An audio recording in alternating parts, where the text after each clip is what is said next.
Okay, so to everybody who's watching, please share share the live stream right now. Maghintay-hintay lang tayo ng mga nanonood. And we're gonna be talking about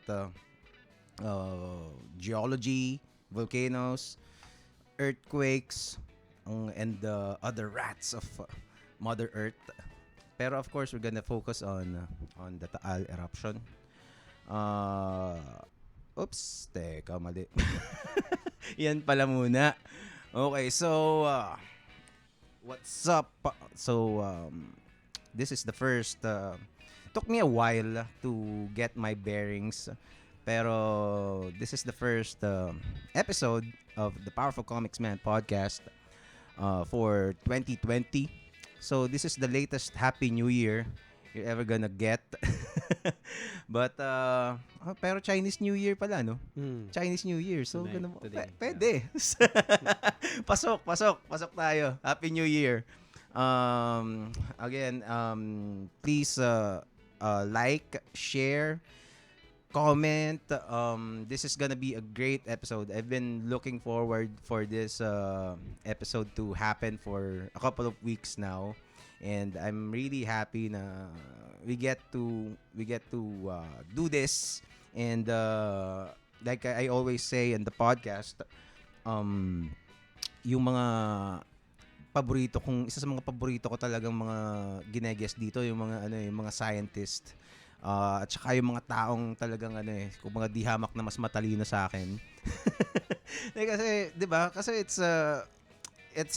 I created this podcast to feature intelligent conversations amongst Filipinos kasi kaya naman talaga natin. Ay, teka, i-mute natin ang ating mga phones. Yeah. Okay. So, this episode is brought to you by, ayan, nakalagay sa screen, Miucha Lux Cakes. Check out at hello.miucha in Instagram and also on Facebook. Meron na rin Facebook page ng Miucha. Yan yung mga cakes namin and donuts and cookies. Napakita natin ng cookies. Eto. So, yan. Cookies at hello.miucha. Masarap, di ba? Very good. Sarap, panalo talaga yung Miucha. And also, yan, Jamcast. We actually, one of the things that happened sa podcast, kaya one of the things that took my time early this month is I've been organizing this busking affair in Good Food Sundays every Sunday sa Mandala Park in Mandaluyong. And yun, check it out. May mga buskers doon. And last week we had a tawag doon, fundraiser event. Yung mga buskers. So lahat ng mga nakuha naming donations were donated back for Taal survivors. Well, actually, kasi hindi naman ganun kalaki yung nakalap namin. Pero at least yung mga volunteers, kahit panggas man lang, nasagot naman na siguro yan. Anyway, but of course, every one of us are encouraged to help in any little way that we can. Kasi this is a time when Filipinos need to become Filipinos and be one. And basta magaling naman tayo doon, no? Anyway, so speaking of Taal, well, yan pa pala, XSplit. If you are interested in creating something like this, a podcast na yan, mga fancy na ganyan, merong mga kung ano nung basta kala mo mukhang professional din naman kahit paano, di ba?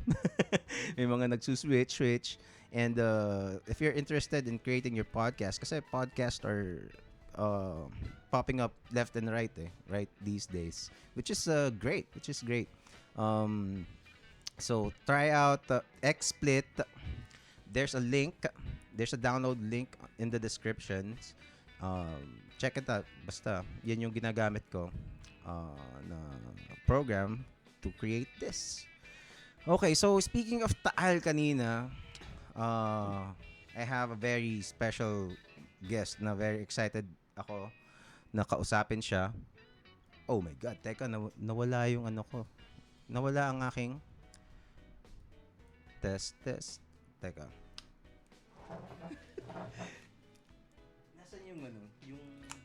Yung can you get the Yun.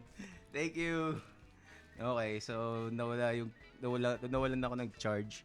Okay, so as I was saying, this is I have a very special guest, and I'm really excited to talk to him. So I'm gonna shut up and OBB na. Woo!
Welcome to the powerful komiksman podcast.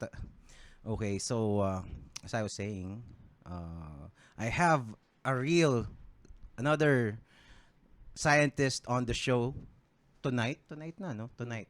And as I was saying, super excited akong kausapin siya about recent events that happened. So, ladies and gentlemen, Mr. Rich Ybañez. So, okay. So, ano bang unang tanong ko? So, teka. Ayusin ko lang to, ha? Wait. Cut. Okay. So, you've been working dun sa saan ba? Sa Philvox? No, sa UP.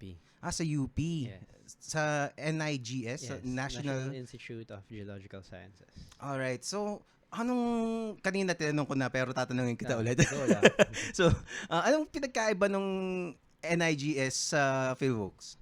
So, of course, si PHIVOX, di ba? Under siya ng Department of Science and Technology, and sila ang mandated agency to monitor all of these earthquakes, volcanoes. Mm-hmm. So, ang pinakatutok nila is, of course, they are a service service agency to monitor all of these very dangerous natural phenomena around us. Mm-hmm. So, kami, sa UP, of course, we are primarily first, we teach, of course. Mm-hmm. Pero besides that, we do research. So, sayang naman, you bring all of these academics together.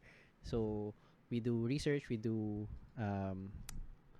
yung help in any way we could, how we could use our science or knowledge to uplift communities, other groups. So, yung involvement namin with for example, yung Taal and other hazards is first of all, research. Syempre, there's always something new to learn. There's always ways to better improve our understanding of the Earth's processes. And kami, yun yung ambag namin, kumbaga, is to do research, to focus on these phenomena, on these topics. Si PHIVOX, of course, sila yung most of their manpower and of their resources is to really keep watch on these volcanoes and these earthquakes. Okay, so basically yung National Institute for Geological Sciences, is part of UP. Yes. Parang faculty siya, no? Parang department ba siya? Yes, department siya. Okay, so isang department siya ng UP. Tapos Philvox, so kumbaga sila yung main guys ng gobyerno. Kumbaga LTO is for cars, PHIVOX is for volcanoes and earthquakes. Tapos, and other hazards. Tapos kayo, since syempre, ilan ba yung tao sa Philvox? Ilan yung sorry, di ko alam. You know, they have a lot of people, pero ang laki ng Pilipinas, maraming binabantayan. So pag medyo kinukulang sila, parang they can always ask help from you guys. Ganon. Pwede naman. Iwan na lang natin sa pwede. Okay. Of course.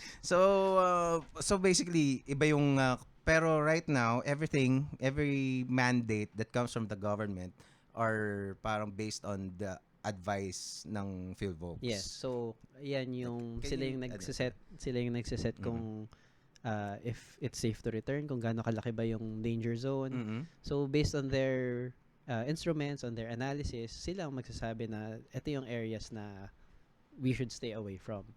And they are first to know kung if we can pwede nang bumalik yung mga in-evacuate, kung pwede nang ibaba yung alert level. Okay. So, pag teka, so ang gusto kong I want the episode to focus on what ano ba yung kasi nakikita natin sa news parang Yes. minsan manonood ka ng mga tawag doon, mga press con, parang paulit-ulit yung mga tanong, 'di ba? Parang Exactly. ano ba to? Itanong na yan kahapon o kaya parang even minsan pa nga kakaulit lang nung previously yung almost the same yung tanong nila. And sometimes hindi mo naririnig yung tanong. Tapos hindi mo syempre sasagot yung spokesperson. Anong pangalan niya? Si Madam. Dr. Bornas. Si Dr. Bornas. Tapos hindi mo naman alam yung tanong. So parang ba't Ba't niya niya sinasabi in-explain yun? yun? 'Di ba? So parang kulang sa konteksto eh. Yes. So I want to discuss kumbaga yung science behind volcanoes. Ano ba yung vulkan? Anong pinagkaiba niya sa regular na mountains? So ayan, can we start from there? Sige. So, actually, mga nagtatanong ng friends una, bakit ba ganyan ang Taal? Tapos, next question, ba't ba nangyayari yan sa Pilipinas? Parang, sige, from the start. So, di ba ang mundo, kaya may Pacific Ring of Fire, may plates tayo floating on the very deep magma. Then, these plates, they collide, and one of the most active plates is yung Pacific Plate nga. Marami niyang binabangga around. Binabangga niya si North America, binabangga niya si Japan, si China. And these causes, yung activities that we see at the boundaries of the plates. So we have earthquakes, we have volcanoes. And so, we are unfortunately part of that boundary. Binabangga ng Pacific Plate or Pacific Sea Plate. Philippine Sea Plate, ang Eurasian Plate. And we are born out of that collision, out of that fire, out of that lava. So, ang Pilipinas, actually, underwater siya entirely during the time of the dinosaurs. So, when you say plate, you mean tectonic plates? Yes, tectonic plates.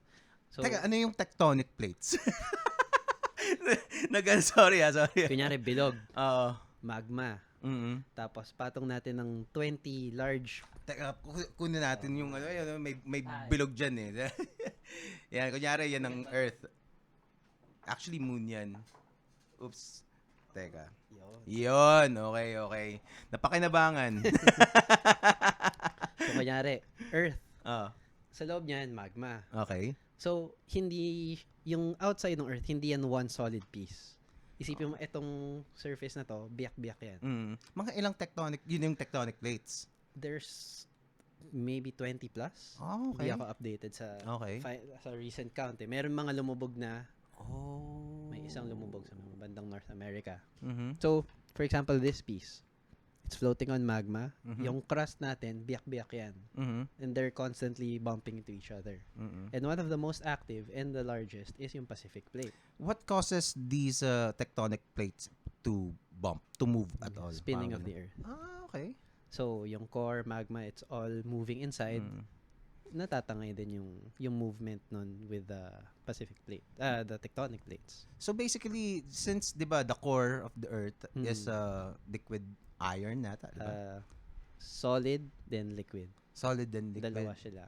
Okay, so alin yung nasa pinakagitna, yung solid o liquid? Pinakaloob is yung solid. Kasi sa sobrang dense, naging solid na siya. Tapos medyo lumabas ka ng konti, nabawasan yung init, yung pressure, liquid. Liquid. And then magma, the 2,000 something kilometers of magma. 2,000 kilometers. Tapos, nasa doon floating on the magma are the tectonic plates. Okay. Ito, kunyari, itong solid piece na to, it's not a solid piece. Mga Mm-mm. biyak-biyak yan. Yung mga boundaries nun, How come naging biyak-biyak? ganun yung ginawa yung mundo eh. Ganun. Actually, yung Mars, di ba dead na si Mars? Mm-mm. Yun yung isa nilang ina-explore Mm-mm. na yes, it's dead, medyo wala na siyang yung mechanisms that work on the Earth, medyo nawala na doon. Meron bang evidence noon ba kamukha niya si Earth na may plates din siya? So, Okay. meron bang earthquakes, meron bang volcanoes noon on Mars? Parang yun yung parang meron daw 'di ba? Yun Tapos nga. namatay yung kaya nawalan siya nung magnetic niya kasi bumagal yung buong system na yun. Tapos biglang kumbaga namatay yung pinakang syempre, electromagnetic outer space things chains. na pumasok na sa Mars, yun. So that's why they say na kumbaga yung life on Earth is parang nakadepende rin on the dun sa magnetic sa Earth's core, 'di ba? Yes. Kasi that is the one that generated the the magnetic field Yes. ng Earth. So is yung mga bulkan ba konektado ba yun sa So, paano, 'di ba, merong lava? Yung mga lava na yun, alam ko galing sa magma yun 'di ba? Magma siya na lumalabas. Yes. Yung magma, hindi siya connected dun sa gitna ng Earth. Sige, iba-ibang theory na yan. Parang taal lang yan we try to figure out ano ba talaga ang mechanism niya, pero it's all speculation. So, what are the speculations about Taal? Sorry, about Taal. Oo. Yun nga, parang saan ba yung source ng earthquakes? When is it going to erupt? More of yung data na hindi natin masabi for sure. So parang yung Taal ba, 'di ba, ang isang kasi yung Taal ang laki niya 'di ba? Parang kanina we were watching a video. Yes. Parang meron daw kumakalat na yung pinakang bunganga nung yung pinakang caldera or pinakang crater or yung pinakang lake mismo, yun yung pinakang main crater ng Taal at parang ganun. So sabi ni doktora, hindi daw totoo. Hindi daw. So yung video through UNTV, nilabas nila as recent as 8 hours ago. Ang sabi nila, hindi isang single event yon, hindi yun isang giant na mountain na nag-collapse into the Taal Volcano Island. So it's a system of different volcanoes. And several, ang tawag namin is caldera-genic events. So caldera-making events na nag-generate dun sa buong Taal Caldera. Hindi siya isa lang na one time, big time. And based on... so do you mean to say na may ilang peaks ng volcan dati yon? Possibly. So, hindi mahirap kasi sabihin ano yung itsura niya noon Kasi natira na lang sa atin is mga corpse na nga niya, kumbaga How long do you think, ano yung sa studies about Taal, gano'n na siya katagal na nag-erupt?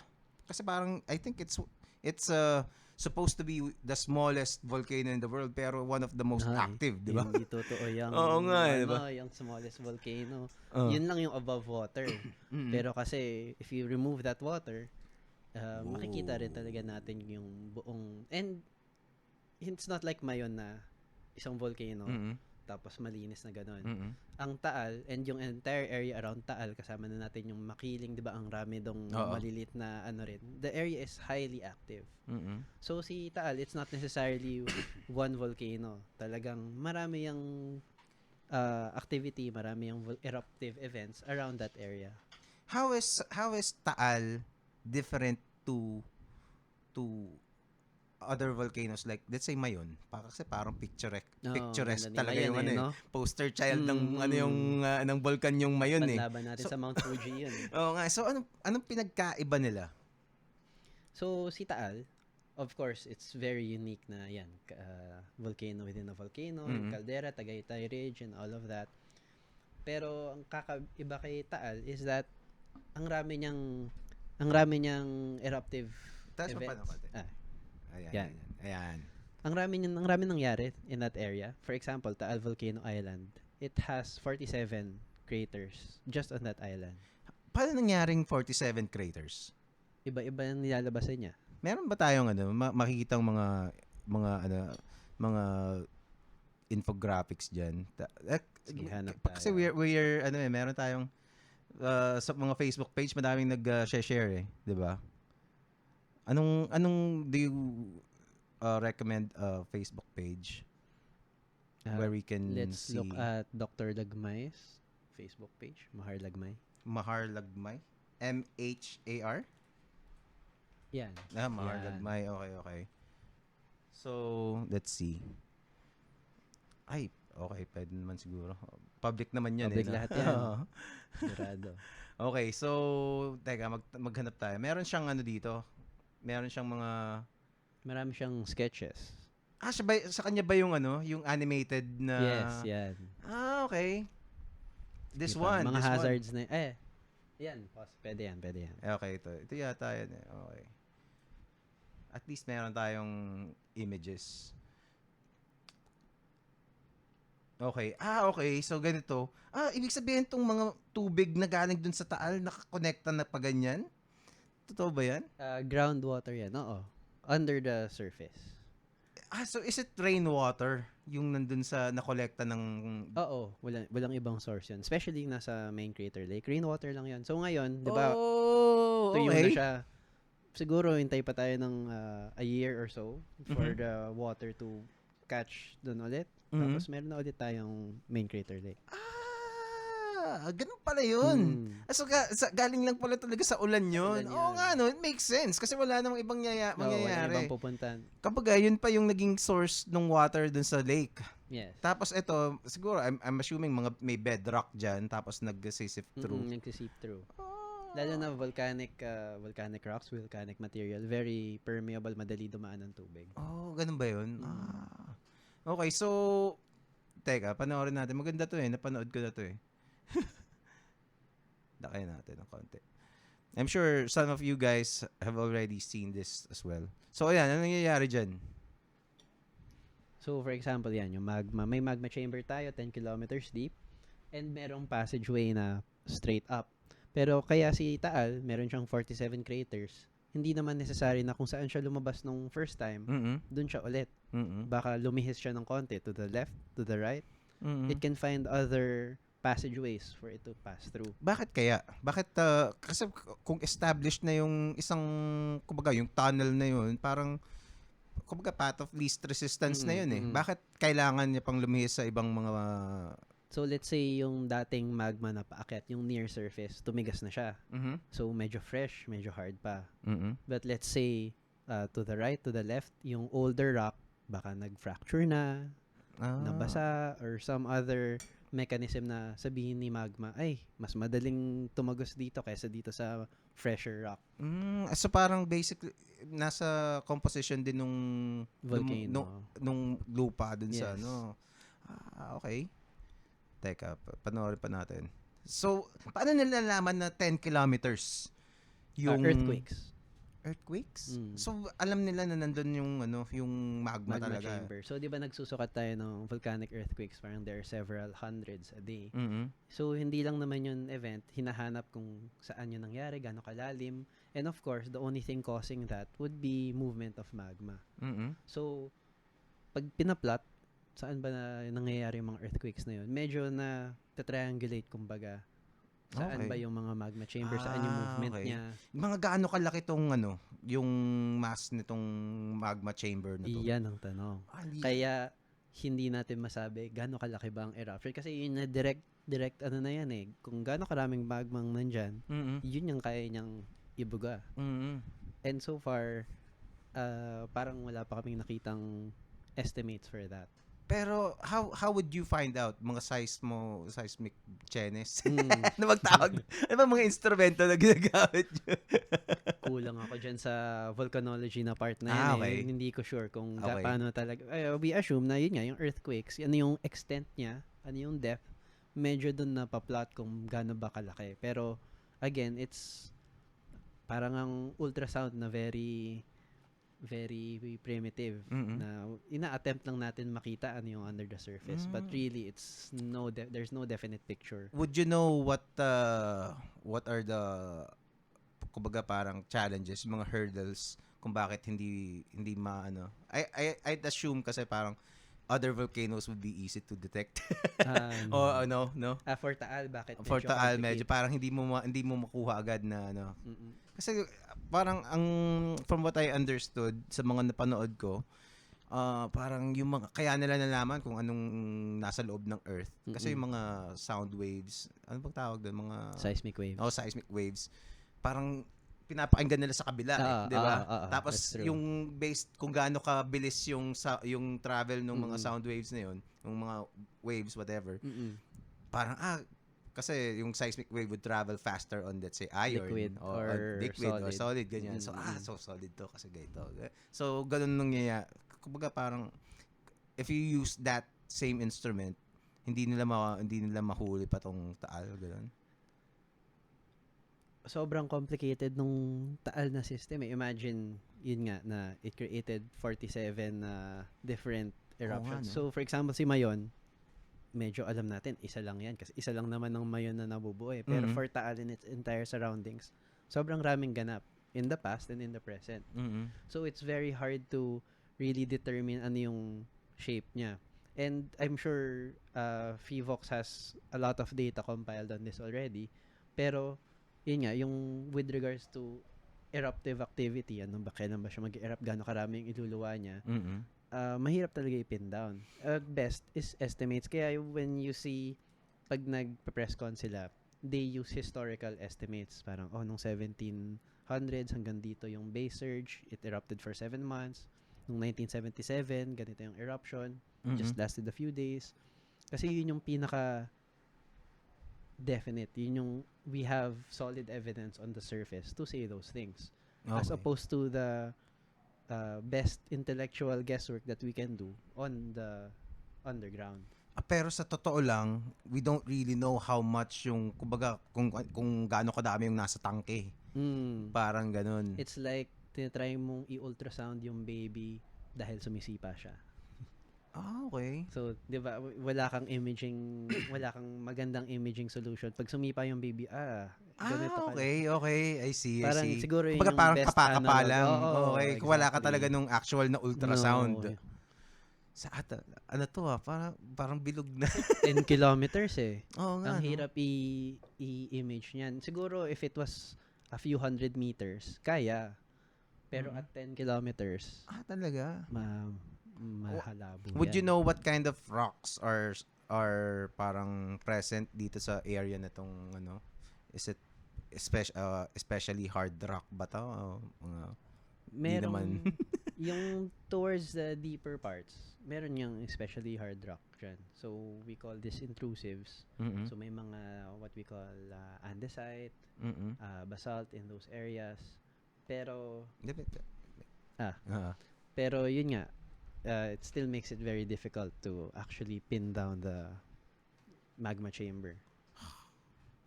Grabe. So parang kasi nung teka, labas muna tayo dito. Yung isang I've been watching dito mga National Geographic. Tapos napanood ko yung mga documentary about Yellowstone, super volcano, di ba? Tapos hindi kaya super volcano tong Taal. Hindi no? Kasi ang laki. Di ba? Parang, laki nito di ba? What if super volcano to? So, ruled out naman yun. Kasi for example, si Laguna de Bay nga, volcanic activity rin yung butas diba? na yan eh. Pero di ba, there's no threat naman na hindi naman tayo na kinakabahan kay Laguna de Bay. So, same thing for Taal na we have to acknowledge na yung Philippines, very volcanically active talaga ang pagbuo natin. But that's all in the past. Is Laguna de Bay, still counted as one of Philippines volcanoes? No, it's hindi not. na. Wala na talaga. So parang talagang ancient. Dead na yun. Okay. Sobrang ancient na yun. Paano mo maiko-consider na ancient na ang isang bulkan? Well, ang classification natin is inactive, potentially active, tsaka active. Si inactive is, ano ba yung time? It's several tens of thousands of years old. Mm-mm. And then, of course, walang volcanic activity. Mm-mm. And then yung edifice niya, yung pinaka-shape niya, talagang weathered down na. So I guess one of our nearest example is Makiling. Mm-mm. 'Di ba si Makiling parang yung tips niya very smooth na eh. Mm-mm. So that means na sa sobrang tanda niya, na-weather down na yung shape niya. Unlike Mayon na syempre every 3 years na-recharge yung may bagong lava na lumalabas eh. So that's one of the telltale signs na Luma na yung bulkan. Kasi everywhere you look sa Pilipinas, halos bulkan lahat yan eh. Yung pinatubo parang di ko alam kung itsura ng dati, pero siguro parang ganoon, parang medyo luma na rin siguro 'yun, no? Nung pumutok siya, potentially active siya. So it was not considered an active volcano nung erupt siya. Mm-hmm. So yun, when at the time there's some evidence na it might act up. Mm-hmm. Pero walang immediate evidence na it was an immediate threat until I think a few years or a year before it actually erupted. Meron pa nga akong napanood recently, parang wala pang walang nagmo-monitor kasi it was especially back then very kumbaga nasa malayong-malayo siya. I forget the word to use. Pero ang naka-witness parang isang Aita, tapos pumunta pa siya sa bayan para sabihin na na may activity. meron may bumubuga yung isang part noon. Tapos yun. Tsaka pa nila chinek kung meron nga. Butcha hassle yun. Pero anong average na age ng mga bulkan sa Pilipinas? Average? Would you know? Wala akong number. Wala akong number. Pero, kasi marami. There's hundreds of inactive. Mm-mm. Tapos we have about 2,000 na active. And then may potentially active pa sa gitna nun. Potentially active na. So yung mga nakalista diyan, mga ilang hundreds. Wait, search natin. Sige. Sige, pwede may naman, mapa tayo. Saan? Volcanoes of the Philippines. Volcanoes of the Philippines. Oo nga naman. Volcanoes of the Philippines. Tapos images. Hanap tayo mapa. Images, okay. Activity. Puro mga Dagdagan mo kaya ng word. Ayan. Ito yan. This one? Major volcanoes lang yan. Okay. Baka dun sa wiki. Try natin yung wiki. Hanapin natin yung wiki. List of active volcanoes. Baka meron silang chart dyan. Ayan, may mga numbers. Active lang yan. Active lang yan. Pero sa active, ilan to? Is this the name of the volcano? Yan, 25 active volcanoes. 25. Ito, naka-red. Ibig sabihin. Erupting. So, kaya siya active kasi there's evidence for activity in the last 10,000 years. Mm-hmm. So, syempre wala naman tao in the last 10,000 years. So, yung mga deposits niya, yung mga bato na in its surroundings, dinate. And then it was concluded now this erupted in geologically recent history, which is 10,000 years. So, in that sense, parang baka mag-erupt ulit. We're looking out for that possibility. Which is do you have any, aside from Taal right now, of course, obviously, ano yung pinaka parang ay Diyos ko po, wag ka sanang sumabog, parang ganun na pinakang kinakatakutan ng mga Pinoy geologists, Mayon, Bulusan at Taal naman ang top 3 natin eh. Bulusan, Mayon, tsaka Taal. What is how bad could yung a full-blown explosion ng Mayon? Ayan, I'm glad you ask that. So, punta tayo sa Volcanic Explosivity Index. Okay, saan sa Google mo. Google na lang. Volcanic, teka ha. Volcanic Explosivity Index. Mayon? Hindi, kahit general lang. Okay. Which one? I think that graph This one? works well. Okay. Yan. Yan. So, ito yung sinasabi mo kanina na Yellowstone supervolcano eruption. Okay. So, yan si We're looking at the VI7. itong malaking image. Teka, tingnan natin kung open link in new tab. Nyek. Mali. Okay, yan. Yan. So, yung eruptions ni Taal, for context, the last few have been 3 to 4. 3 to 4. VI 3 to 4. Itong nandito, Yeah. 3, 4. Okay. Ngayon, yung mga calderagenic, yung mga bumuo nung mga butas ngayon, but is now Taal Lake, 6 to 7. Wow, 100 kilometers. Yan yung cubic radius ng volume of erupted tephra. So, yun yung volume na iniluwa niya. na magma? Well, ash na siya. Ash, tephra, rocks, halo-halo na siya when it reaches the surface. Holy shit. Would you think na na may theory ba na there was a time that Taal was actually mukhang makiling, mukhang Probably mga set of makiling, o set of mayons. So that area kasi ang rami talagang bulkan big and small. So the running theory now, and yun yung explain ng Fivox earlier, is that it's not a single giant volcano. I get it now. It was probably a group. So parang mountain range siya. Yes. Okay. Volcanic range. Ang tawag natin volcanic arc. So an example of a volcanic arc would be Bataan. Diba meron tayong isa si Mariveles, then another is Natib, and then Pinatubo. Actually, around Pinatubo, marami rin yung maliliit na smaller volcanoes Okay. So, it's highly possible rin na si Taal, nung before siya maging caldera, group rin siya instead of a super giant volcano. You think kaduktong pa niya yung kasi medyo malapit na siya dun sa sa Laguna, di ba as a volcanic system, hindi ko alam. Hindi mo alam. Sasabi yan. Pero 'di ba sa southeast ni Taal may Mount Makulot? So, 'di ba parang that could have been part of the system before. It would be really scary kung kung isa lang yung chamber ng magma na. Baka pwede rin halo-halo na yan sa ilalim Oo nga Pero is there a magma chamber na documented na they have already measured? Gaano kalaki yun? Hindi ako sure. Baka sa ibang bansa. Saka sa ibang bansa, pero dito hindi. Okay. Sa bagay, Again, it's sabi nga ni Fivox, they have also the best instruments, and of course, they collaborate with USGS, with Japan, with the international volcanologists. Pero talaga the entire science is intellectual, just make decisions on the best data available without actually seeing it. So you've been to Taal just kahapon lang, Yes, 'di ba? yes. Kakarating mo lang actually, 'di ba?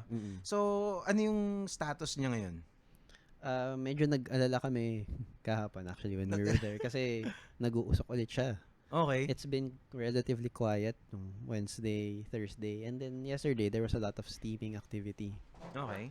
So, yun, it's been on that downtrend. I think I sent you a graph. Okay. Na nakuha mo ba? Teka, tingnan natin. Let's see. Oops.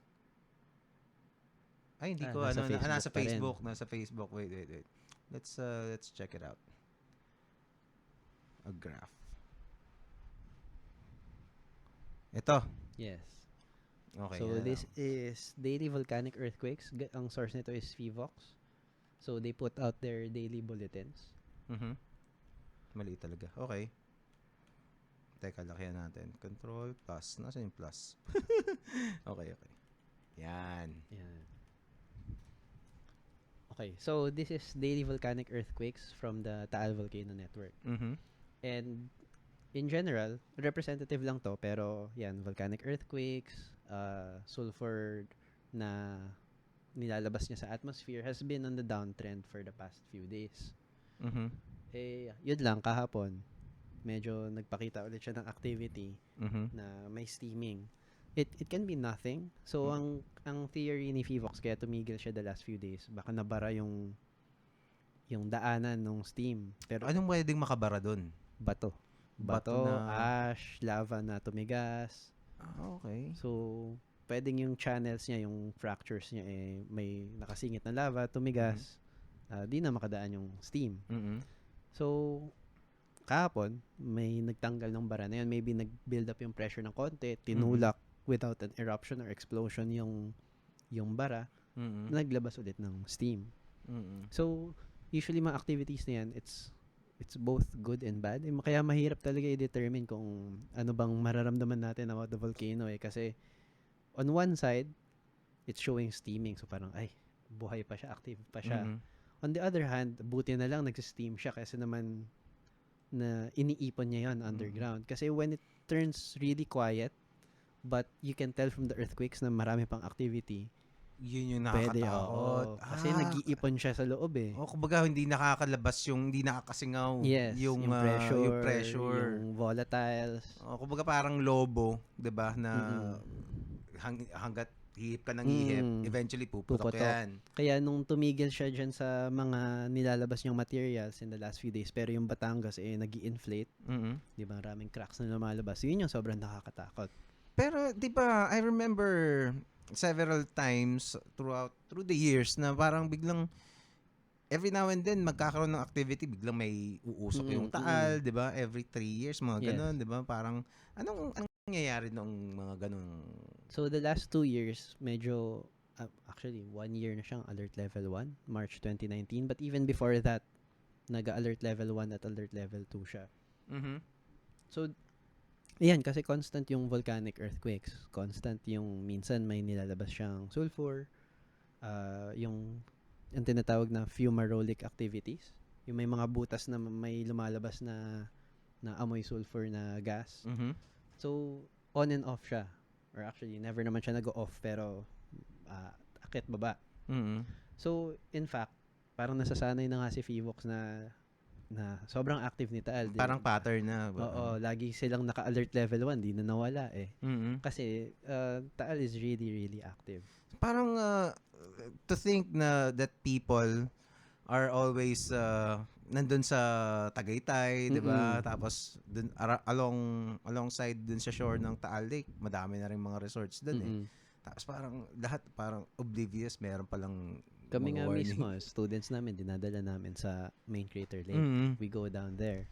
But, kasi, yun nga, active volcano siya, yes. But, wala, nandiyan active talaga siya eh. So, pero it's I could imagine as a researcher, it's a treasure trove of data, 'di ba? Na mga matututunan mo.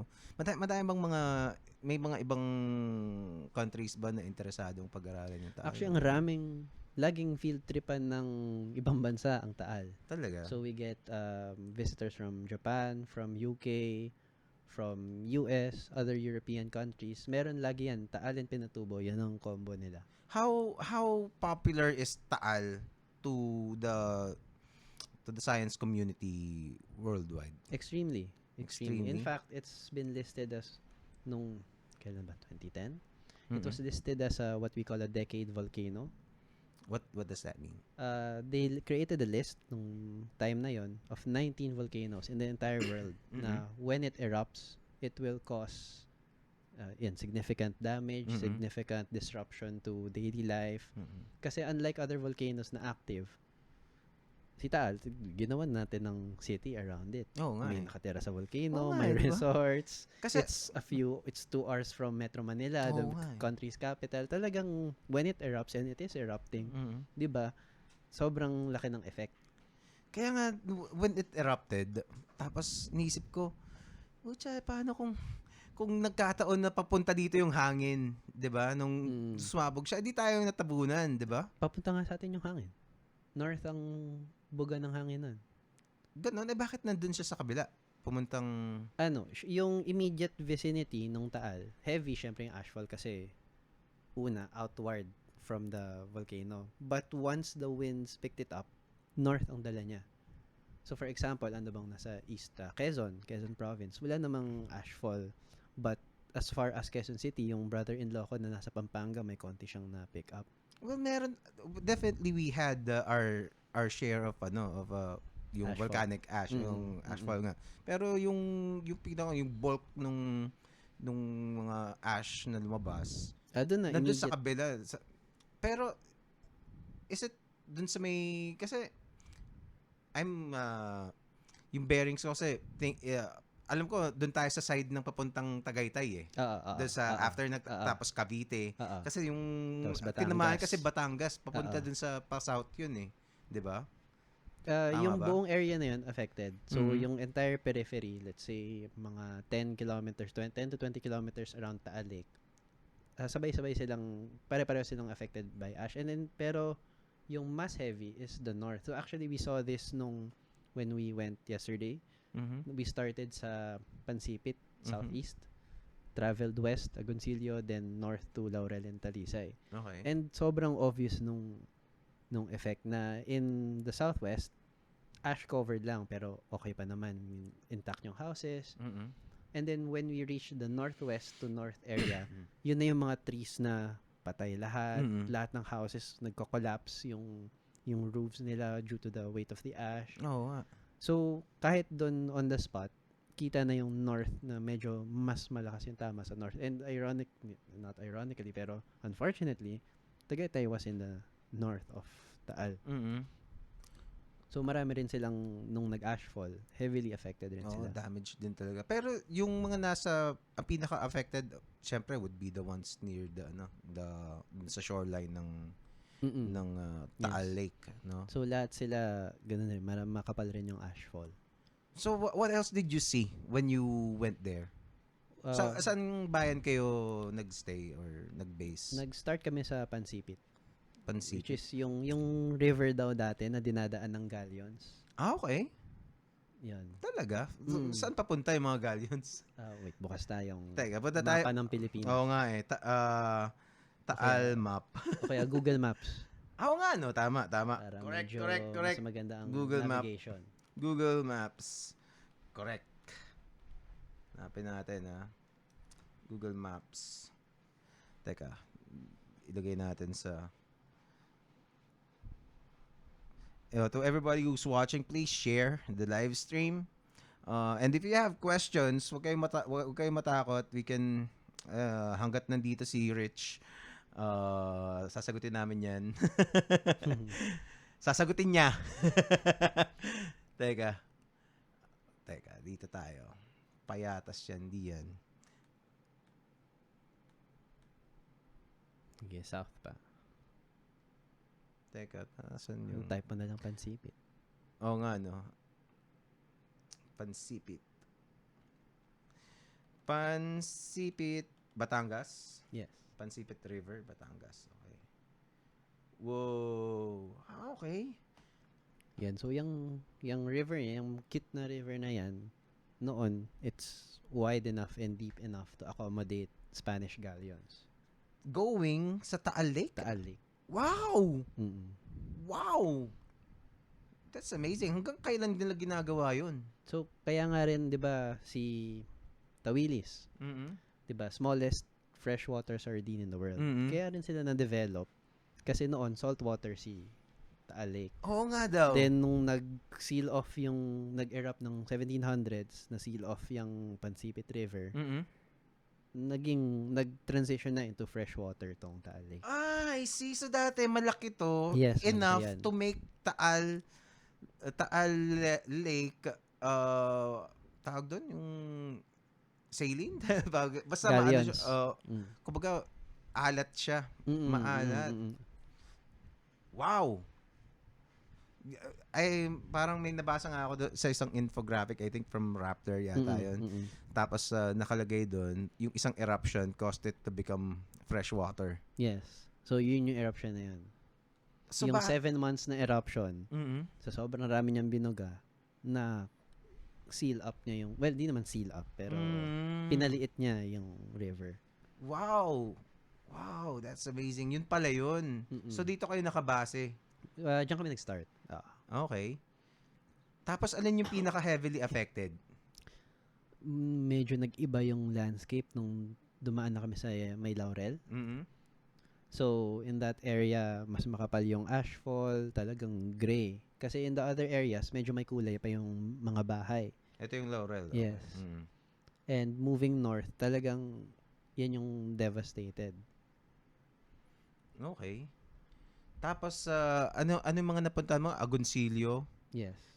Pero yung pinakang damage ng Taal, saan papunta yung ash? Papunta dito? Pa-north. Papunta doon? Yes. Kaya rin tayo inabot dito sa Metro Manila. Doon pumunta. Mm-mm. I see. Pero tayo, nasan ba tayo? Malayo-layo pa. Malayong inabot. 'Di ba may mga Oo. lumabas ka sa social media na in the city of Manila, Mm-mm. sobrang kapal nung ashfall na medyo yung visibility rin ng cars Mm-mm. is na-hamper. Well, umabot din dito eh. Meron Mm-mm. ding parang mapupuwing ka rin eh, Yes, 'di ba? yes, Dito sa side. At saka maamoy mo yung Yung sulfur May actually. iba eh, may ibang Mm-mm. kakaiba hindi Parang may, New Year. Oo. Mm. Parang hindi normal, may ibang nangyayari parang ganun. So you mean to say itong mga parts na nandito relatively hindi sila Yes, na-spare sila nung ashfall. Oh. Meron a few kilometers from the coastline, pero definitely sa atin talaga na bato yung most of the material. Wow. So yung SLEX din, SLEX was very difficult to drive through kasi makapal yung ashfall. Okay, baka yung mga hindi marunong sa mapa ganyan itsura, ito yung Luzon. Yan yung nandito yung Taal. Kasi makikita mo sa eroplano pag nasa eroplano ka, 'di ba? Tapos parang 'di ba, yung sinasabi nila yung si bininti ang maliit, malaki ba? Parang Maliit. ganun. Maliit. Malaki. Malaki, Yung 'di ba? nasa upper Binti ang left. malaki, yun yung sinasabi nila na Mm-mm. kala nila yun ng Taal mismo. Taal Kasi siya yung mismo. nakatapat sa Tagaytay. Oo nga. And then looking at it from Tagaytay, siya rin yung matangkad. Pero may crater din siya, 'di ba? Yes. May crater din So talaga. isa siya sa mga 47 na eruptive center. Saan nakapwesto dito yung mga yung 47 na yan? Nandito lang ba sa island o meron din sa loob ng lake? Hindi, yung island lang yan mismo. Talaga? Pero ang assumption pa natin, syempre under the lake, baka meron rin yan sa ilalim niya. Wow. Pero on the island, nandyan yung 47. So makikita mo naman actually mga tips. Mm-mm. So upper left, isa yan. Upper right, isa pa yan. Bottom left, si Bininte ang Munti, isa pa yan. And then in between, actually, baka makita nga natin yung iba eh. If you can open the picture, yung drone shot. Okay. That's yung mga photos na kinuha mo from there. Okay. Alin dito? May drone shot na isa dyan. Okay. Teka, nakita ko yan. Yan. So, yan yung main crater lake. Yung, This one, no? Yes, yung nagsisteam. So, for example, dyan sa This left. one? Okay. Yan. Itong yung mouse tutok. Yan. Yan. Di ba bilog rin siya? So, Oo. that's another one. Crater din yan. Siguro Crater malamang din ito yan. rin. Yes. Makikita mo naman, very unique ang morphology ng crater, pabilog. Oo nga, no? Ooh. Actually, mukha siyang moon na ngayon yung surface ng Taal Island. Pero how big is this main crater? Parang nakita ko nakita mo yung video nung 'di ba, yung matapang na mama na pumunta doon sa Matindi yun. Oh, 'di ba? Nakita parang dalawa yung naging crater doon sa loob eh. O tatlo, 'di ba?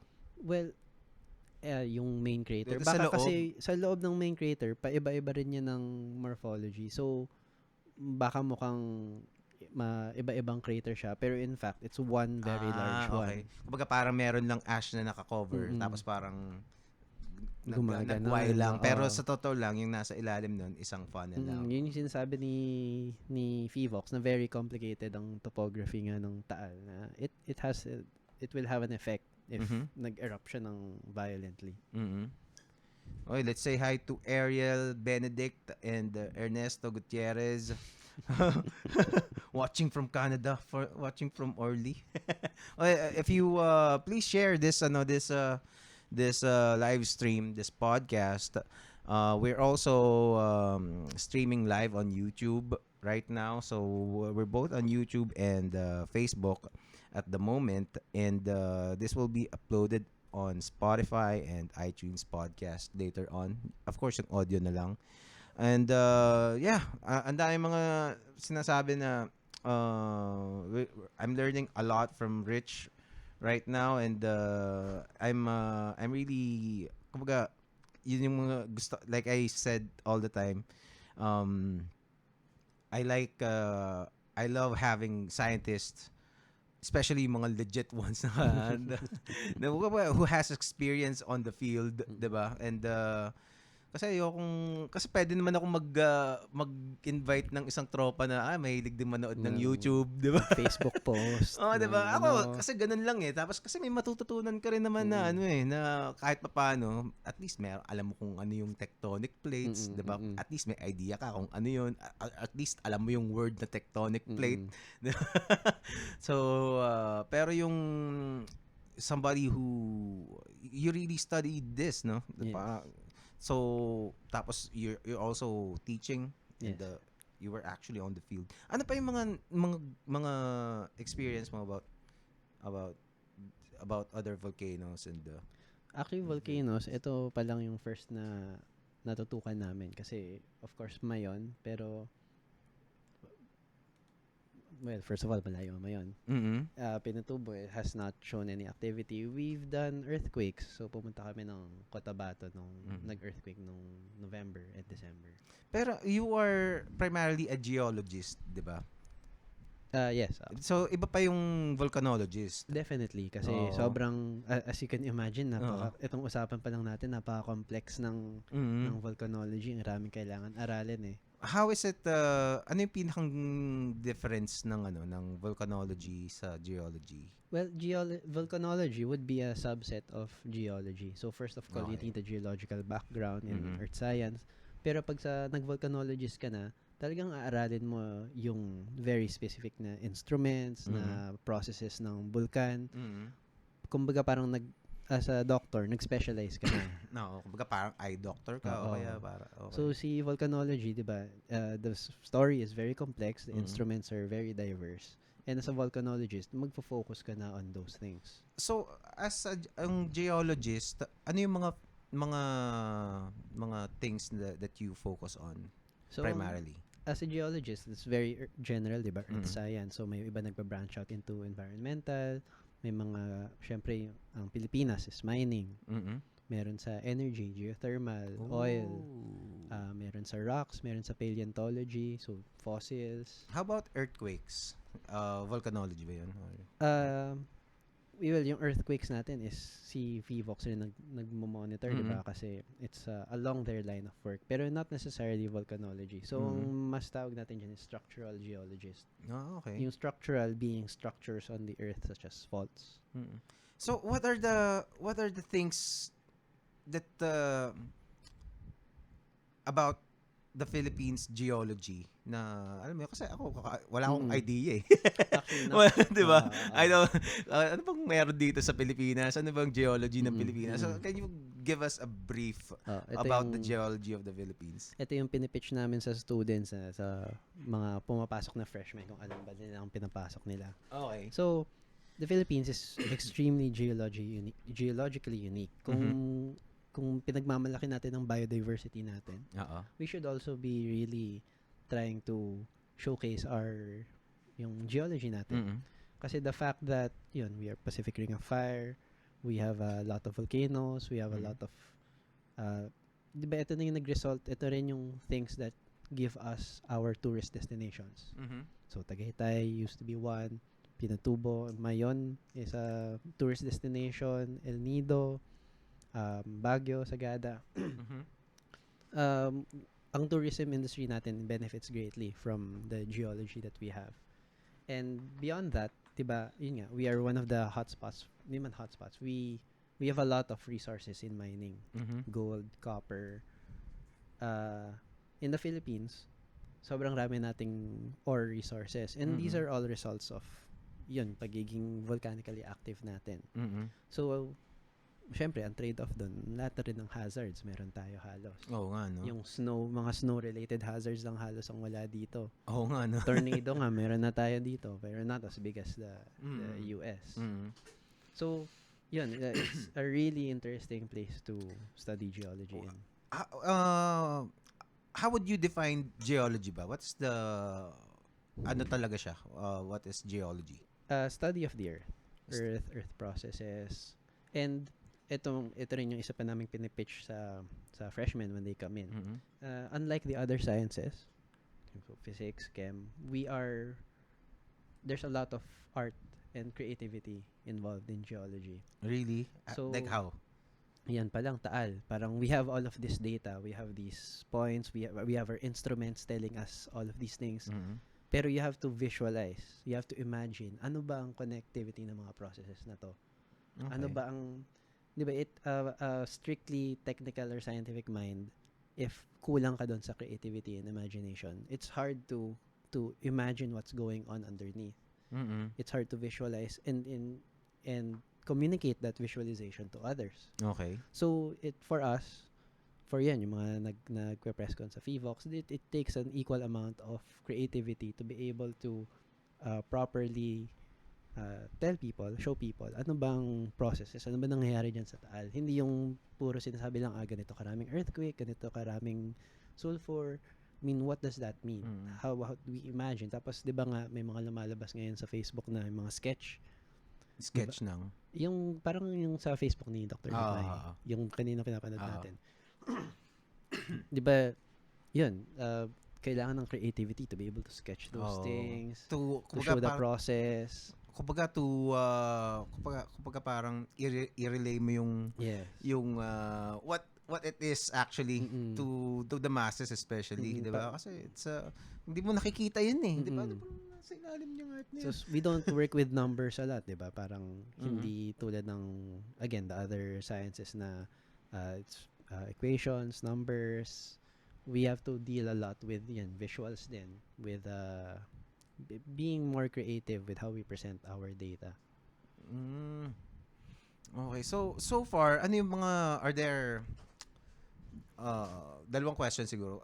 Ano yung mga share us some fascinating things about the geological features of the Philippines. Yun na lang muna pala. Yeah. So we have actually some geoparks.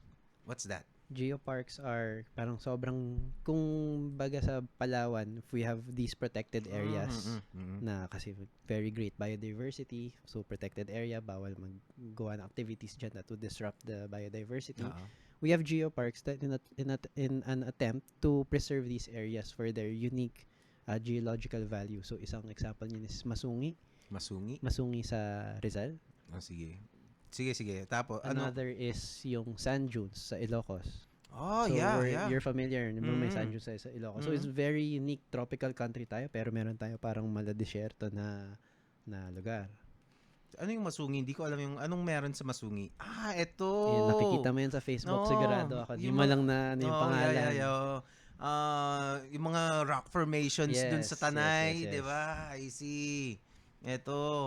Anong tawag dyan? Sige nga, bakit nagkaganyan yan? Kasi I've been to one of these towers. Mga towers, parang bigla siya, parang si Doomsday na bigla, di ba? Biglang may sumulpot na mga bato-bato.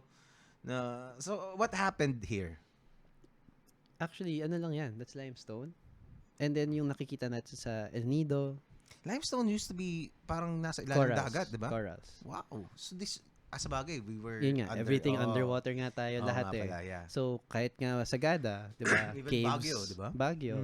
So, hindi talaga surprising that we find the limestone in the highest parts of the country. Wow. So, these are limestones that parang yung eroded. Tapos rainwater, kaya siya mukhang tore, kaya siya patusok. Rainwater 'yan. Kasi pag umulan, lumilinya pababa, tapos dinidissolve yung limestone on the way down, kaya siya nagiging ganyang patusok. It is very weird nung well, it's ang ganda ng Ang ganda niya pag tapos ang sarap niyang puntahan, diba? Pero ang ano niya na, ang talas niyan. No, masakit yan sa paa. Ang talas niyan pag nag-snorkeling ka sa may coral beds, ang hirap umapak. Oo. Oo nga.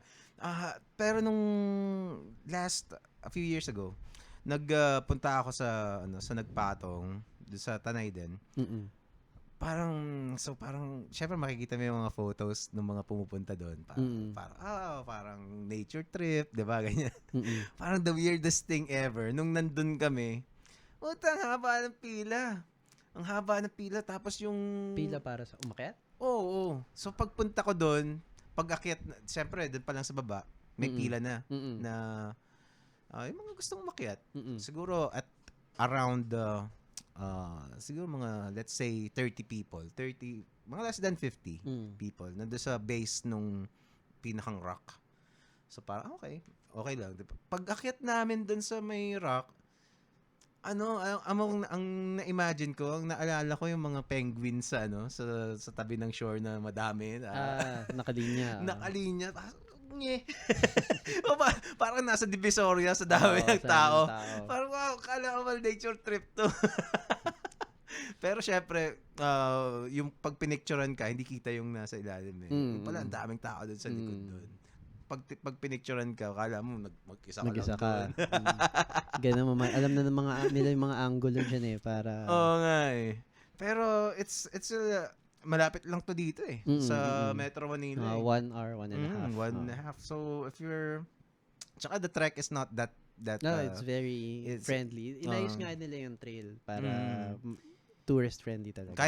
Kayang-kaya tong gawin kahit hindi ka you don't need to be in peak condition form para magawa to.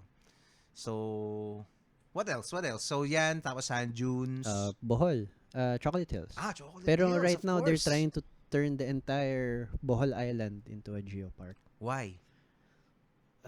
Yan, besides yung halo-halo yan eh. Besides yung Chocolate Hills, which comprises a large part of Bohol Island, syempre yung beaches niya. You have the biodiversity rin, tarsiers. Yeah. Those things. So parang they're fighting for the whole island to be considered na protected and geopark. Wow. That would be great, di ba? Definitely. Tapos ano yung nangyari, di ba, nung nag-earthquake, parang may mga nasira na Chocolate Hills eh. What are mga crinkles nga raw mukha. Kasi dark sa labas, puti sa loob. Oo nga.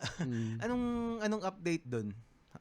What's it did the government put effort to ibalik yung magagawa dyan. Bundok yun eh. Oo nga, no? Marami naman, to be fair, konti lang naman yung nag-collapse talaga. So a lot of them are still in their proper condition. Okay. So ilan lang yung medyo vulnerable na nag-collapse.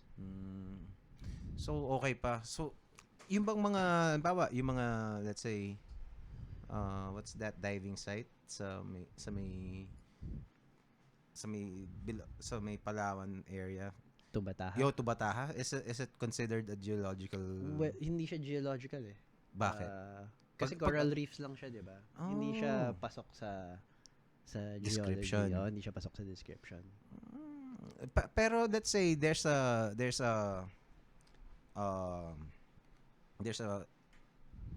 parang special feature na underwater. Would it be a geological feature or kahit underwater siya? For example, si Benham Rise. Oo. Geological feature. So those are volcanic seamounts na nasa ilalim. Speaking of Benham Rise, yun ang super volcano, di ba? No. Is it kasi yung Apolaki na caldera. Oo. Is it a super volcano? No, it's not. No? Buti na lang. Again, there's plenty of volcanic activity. So what is it? Ano lang siya? Kasi sa gitna nung mga dagat, merong oceanic ridges. So, if dito sa bandang Pilipinas, Japan, bumababa yung tectonic plates natin, doon nabubuo. Tapos paikot lang siya pa ganun. Bakit? So, it's not created by a volcanic eruption or impact? No, definitely not impact. Impact is sa Mexico. Oo nga eh, di ba? Yeah, dinosaurs and all of that. But why is it called caldera if it's not created that way? Because of the shape? Again, it's evidence lang. So, the author that came out with it, yung ginagamit niyang basis is yun nga, the shape, volcanic features. Pero, paano ba? Hindi pa siya corroborated, I suppose, by other scientists. So, it needs further study. Okay, so you still can't rule out of it to be a volcano, a super volcano. Hindi pa siya ruled out. It might, paano ba? If it was created by a super volcano, dead na yung activity niya. Especially on the seafloor na always changing yung, kailangan natin ng magma source, di ba? Magma chamber, for example, dito sa Pilipinas.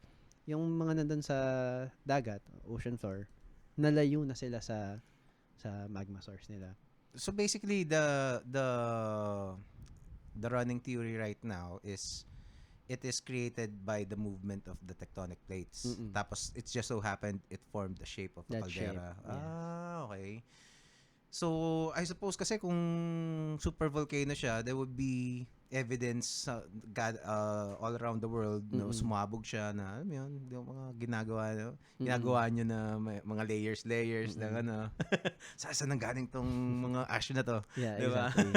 Pero mahirap kasi underwater eh. Oh, Pero so far, yun nga, parang that's one running theory given the amount of evidence that the author had. Sino ba yung author? Dr. Barreto, Jenny Barreto. It is ano siya, Pinoy. Yes, Barreto, Pinoy siya. no? Pero staying in New Zealand, I think. Okay. Pero there's volcanic there are volcanoes dun sa Benham Rise. Walang active ngayon. Pero meron. Hirap sagutin.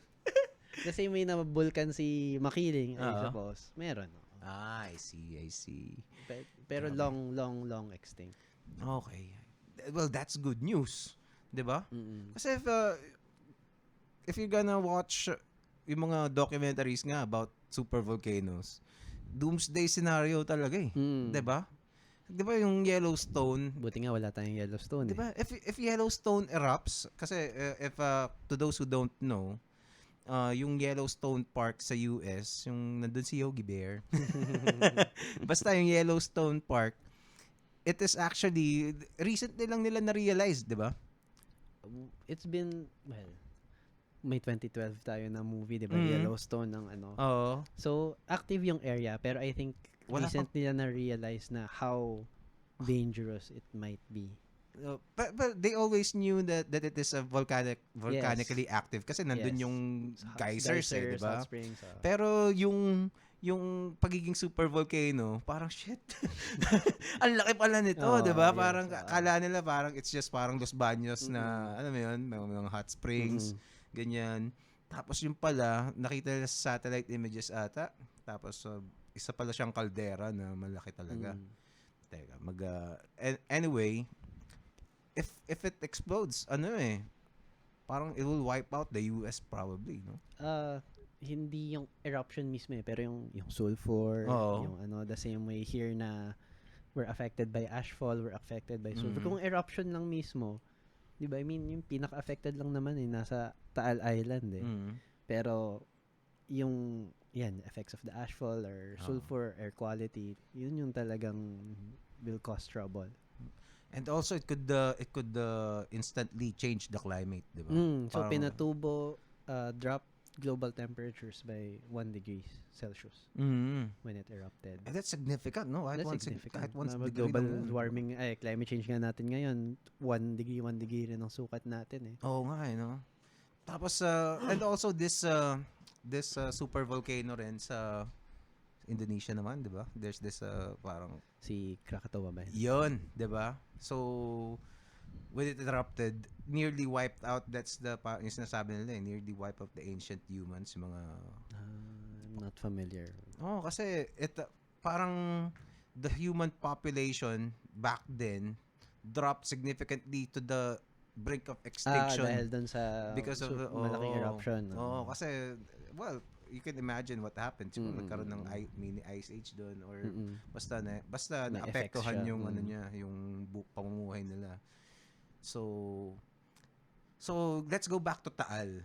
So what is the ideal scenario at saka worst case scenario about Taal? The ideal scenario, honestly, is tumigil siya at this moment na the steaming stops, earthquakes die down. Kasi for sure may magma dyan pero we hope na the magma just stays there, stops na. Kumbaga what happened last January 12 yun, no? That's it. That's it. Actually, wala nang susunod. Na manahimik na lang siya. Okay. Pero the worst case scenario is... Middle case scenario muna. Sige na worst case walang na agad. Middle Wala no? Ang hirap sabihin yung middle middle is, I guess, another phreatic explosion like Sunday. Kumbaga parang... Yun na yung middle siguro natin. Several times this year, di ba? Mga ganun. And what is the worst case? Worst case is an extremely violent eruption. More violent than its last few eruptions. Ang kinakatakutan nila dito is yung base surge. Oo nga So, can you explain that? Syempre, ashfall, sulfur, and all of those things. Kung malas tayo at pa-north na naman ang hangin, the volume of ashfall here will be much, much, much greater. Pero, besides yung those hazards na naramdaman na natin, na nakiliti na tayo nung Sunday, is really the base surge. So, the base surge is, di ba, volcano erupts. So, maraming ash, maraming material, and even the heaviest kinds of materials, mababato nung initial blast. But it won't stay in the air. The ones that will stay in the air, yung mga fine na ash, of course. Okay. Pero yung mga coarse material na yun, magbabagsakan into one column, and then it will become a sort of surge nga ang tawag. So, teka, sige, I'm trying mag-picture tayo to get a video. Meron ako nakitang video sa GMA ata showing the base surge yung tawag doon. Wait lang. GMA. GMA. Okay, not Geo. Eto, teka, yun ba yun? MSN. Pero, kasi, kumbaga, bakit magiging, hanapan muna natin yung video. Sorry, para mas madali yun para may visualization tayo. Wait lang guys base surge. Ito yata. Volcanic tsunami. Yan nga siguro yun. Teka, Volcanic tsunami pa. Paano magkaka-tsunami sa Yung force of the eruption will push the water. Whoa. Kasi 'di ba ang normal tsunami, earthquake pushes water. If an eruption happens in the middle, so may you have a violent enough explosion na malaki yung water na ma-display sa gitna, tutulok niya yung tubig palabas. Well, I think you can do a little experiment. Let's say isang timba, may tubig ka diyan. Tapos dito, itong dalawang pinggan na to. Ito, tubig. Tapos dito, nagkaroon ng movement. Pwede. Kumbaga, yung force malilipat dun sa land, tapos tutulak yung tubig sa kabila. Or something na pwedeng ma-imagine, may palanggana ka ng tubig, lagyan mo ng papatok sa gitna, syempre, di-display siya ng... Pero alin nang magkakaroon ng tsunami? Dun sa Taal Lake o dun sa... No, outwards. Sa shore, sa Batangas, sa Cavite. Pero hindi tayo tatamaan nun. Yung mga kapitbahay natin na mayayari. Paano tayo? Tayong Metro Manila? No, I mean yung Pilipinas. Kasi, no. Confined lang, balik tayo dun sa... Nandiyan pa yung teka. Google Maps. Teka. Ay, yung Pansipit River. Teka. Okay. Yan. So, if i-zoom out mo, yan, lahat ng coastal areas na facing Taal Lake, facing Taal Island, sila ang pwedeng tamaan ng volcanic tsunami. So, hindi naman sa labas, hindi siya sa dagat. Doon lang siya confined within the lake. Okay. So basically, yung magkaka-tsunami dun sa lake. Loob. Pero, I would imagine that would not be well, it's gonna be bad, pero it's not gonna It's the be least of our concern. kasi kasi hindi naman ganun kalalim siguro yata yung yung Taal Lake eh. Not enough to create yung very tall di ba? waves. Kumbaga it's not kumbaga parang well, I'm sure it's gonna be devastating pa rin. Pero it's not gonna be like yung base surge nga. yung Kinakatakutan. yung tsunami sa Indonesia hindi siya ganun, 'di ba? So yung base surge, teka, pinabalik tayo doon sa base surge. Nasaan ba 'yun? Meron akong nakitang si Mel Chanko. Wait. Di makita eh. Baka meron sa video. Sa image. Ano tong KMJS ni ba yan? KMJS ito, sige.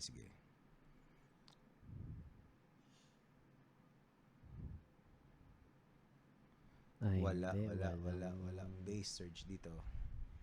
Ano ba 24 oras? Base surge. Or kahit hindi Taal related. Basta Okay, sige. may Base surge. Oo nga, sa bagay, no? Correct. This one? yang gumagapang sa sahig. Ito? So, Ito? if yan. Okay. Wow. So, di ba, yung ito, kunyari, freeze that. Yung nasa taas, yun yung fine. Okay lang yan. Dadalitin ng hangin, palayo, paakyat. Yung nasa baba, yun yung mabigat. Tapos, tuloy-tuloy yan na mabibigat na tinutulak palabas. Oh my God. Putya, abutan ka talaga, no? Oo. And how fast does this go? Faster than, ang sabi nila is greater than 60 kilometers per hour. So, kahit siguro ma-outrun mo siya ng 100 to 120 kilometers per hour ka na sa sasakyan. Pero syempre, in provincial roads, di mo magagawa yan. So, yun. It's nearly impossible to outrun. Ito, mabagal pa to eh. So, ang na-expect nila sa Taal, if it erupts, yun nga, yung initial material na mabigat, lalabas, babagsak, tapos tulak palabas. Oh, okay. I see. Kumbaga para kang naghagis ng lupa sa ere. Na marami. Tapos biglang mag-spread out siya pagbagsak niya. Yes, exactly. Ayun, pag nag-ano ka ng buhangin, tapos binagsak mo, 'di ba may parang poof na pag ganon. 'Yon, pero heavy, hot, molten material. Tapos kumbaga sunog ka talaga. Oo. Sunog ka talaga diyan. Grabe, saan to? Guatemala? Wow. And they can travel further and faster. That's what happened to Pompeii? Yes. Base surge. Pompeii, yung mga naka-freeze. Naka-freeze. So may kumakalat nga ngayon na article, di ko alam kung dahil sa Taal na yung utak daw nung guy naging glass dahil sa init nung surge. Grabe! Na-liquefies, naging glass. Actually, mga ganyan, parang mapapaisip ko, baka pwedeng totoo di ba? Weirder than fiction. Baka pwedeng totoo pero parang that sounds bullshit, pero pwede rin totoo Kasi sobrang init talaga niyan. Grabe. So, anbawa, naisip ko lang na scenario, no? Anbawa, meron pa ring mga taong nandun sa area nung tapos nagkaroon ng base surge. Pag halimbawa, nagtago ka dun sa ilalim ng tubig ng Taal Lake, makaka-survive ka kaya dun? Kung may scuba ka. Pero kasi yung immediate upper part ng water, magbo-boil din yun. Siyempre, kasi it's in contact with molten material na rumaragasa eh. Hindi ko kasi alam kung gaano kalalim yung Taal mismo, pero nakapag-kayak ako doon, parang parang kitang-kita mo pa yung ilalim diba? So parang hindi ganun kalalim. Diba? So baka magiging nilaga ka doon kung nakascuba. Pero hindi ka pwedeng halimbawa meron kang kawayan. Snorkel. Wala, matutunaw rin yung kawayan mo. Grabe, sana wala namang abutan ng ganun. So, pero the tricky thing about this volcano kasi, this eruption is hindi mo alam kung kung mangyayari siya. How parang hindi mo siya what's the word? Unpredictable. How unpredictable is it? Parang ang Taal. again, hindi natin alam yun. Best case scenario, it just stops all of a sudden. Di man all of a sudden, mag-wane hanggang tumigil na siya. And then worst case is this. Yeah. And between that, wala talagang, kumbaga again, nagtitreat ka ng patient sa ICU. And critical na. Di mo alam, you're hoping na it gets better. Pero it can also take a turn for the worst. And at that time, binomonitor mo lang yung vitals, kumbaga. Basically, talagang hindi alam. Hindi talaga alam. So, Hindi natin masasabi kasi right now, what we can say is there's magma movement. So, under the volcano. Yan yung pwedeng mag-erupt. Pero beyond that, sa ilalim niyan, saan ba nanggagaling yung magma na yan? Is there more feeding into it? Hanggang dyan na lang ba yung volume? Titigil ba siya dyan? Hindi natin alam eh. But, I suppose, kasi, syempre, merong uneasiness right now among the public, sa mga Filipinos. Yes. Diba? So, how hard is it to be Phil Box right now? Na parang, syempre, and also, not a lot of people are, well, a lot of, I would say na most people would be ignorant about these things. Na, well, hindi naman dahil, hindi lang talaga na linya sa buhay na alamin yung mga ganyan, 'di ba? Not because they're stupid or something, pero sometimes wala ka lang talagang pakialam, hindi mo lang talaga inalam sa buhay mo. Pero kumbaga kasi parang yung iba makikita mo nagpo-post bakit hindi nalaman, 'di ba? Bakit hindi nakapag-abiso, 'di ba? Ang nakakainis nga diyan yung mga sigurado ako may paraan na masabi yan na puputok yan. Oh, di lang sinasabi. Oh, di ba? Or bakit hindi niya inagapan, nilagyan ng tubig? Oo nga eh. How would Philbox or the government be able to convince ordinary people that, alam mo yun, napapaliwanag sa kanila, this is parang, dude, where humans were limited, this is Mother Nature, bitch. Hindi mo alam. Hindi mo talaga alam kung ano mangyayari. Hindi na nga role ni Phivox yun, strictly speaking. I mean, their scientists, their role is to monitor the volcano, to advise the public, advise the government. Pero, it should really be hand in hand with DepEd, with other agencies na to disseminate, to educate, to inform. And may nakalimutan ko sino congressman, pero may someone from Cavite, di ba? To include DRR or hazards more in the elementary curriculum. I think I was something else. Thinking about someone else. Okay. So parang yun, it really needs to be grassroots na it has to be part of our education. Kasi we are in the ring of fire di ba? Hotspot, prime time ng dito yung mga vulkan eh. Kaya nga sinama na rin ng I think grade 11, parang half is earth science, half is disaster risk reduction. Yun, tama. That's good pero call. It's a good start.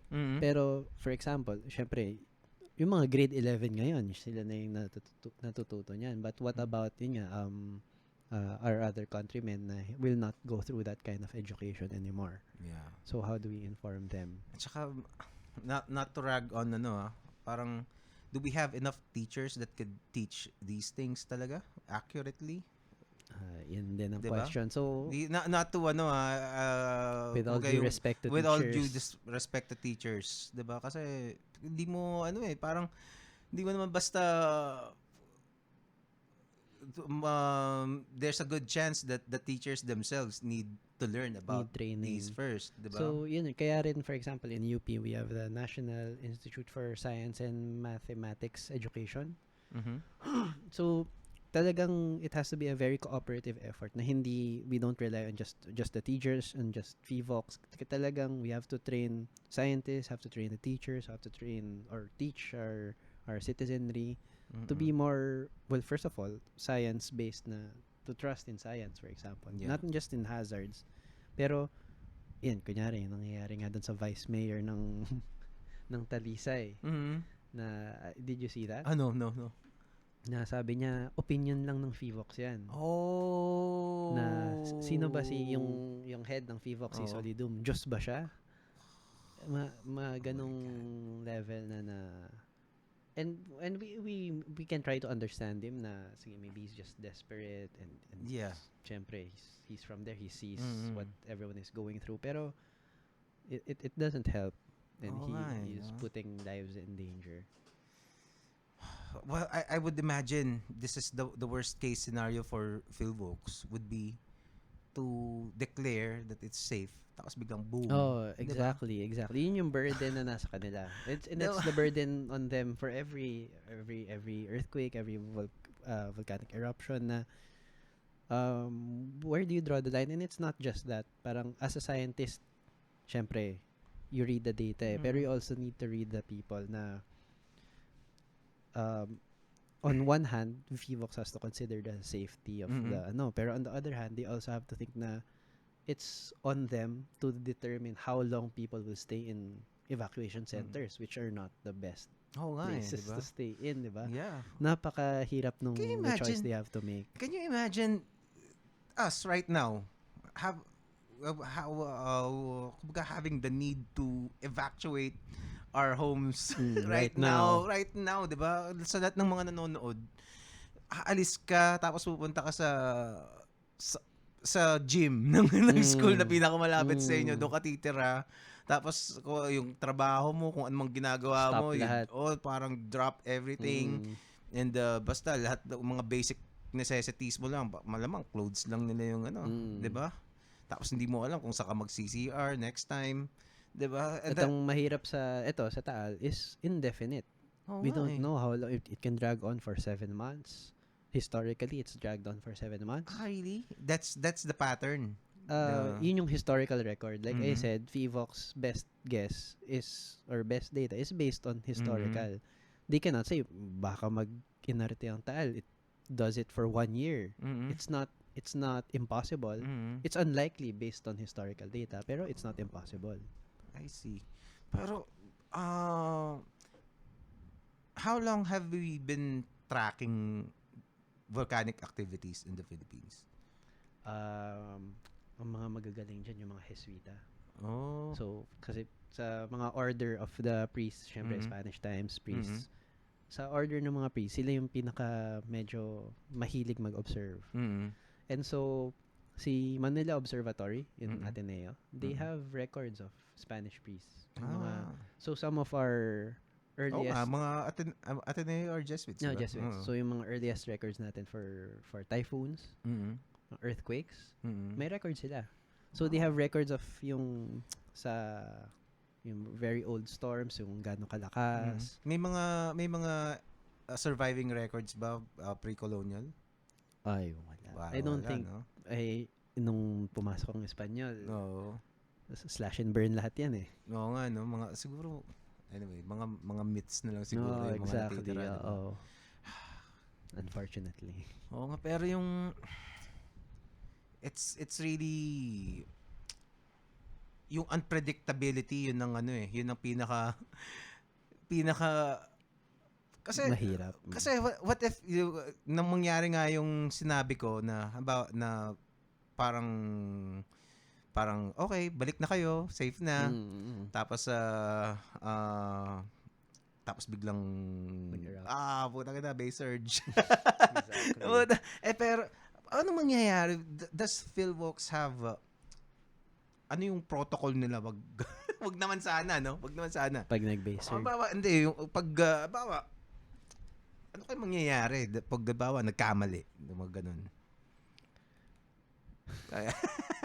Okay, wag na natin want to be in their wag shoes. na nga, nga no. I suppose I hope we'll never have to find out. Yes. Yun na lang ang sagot siguro, no?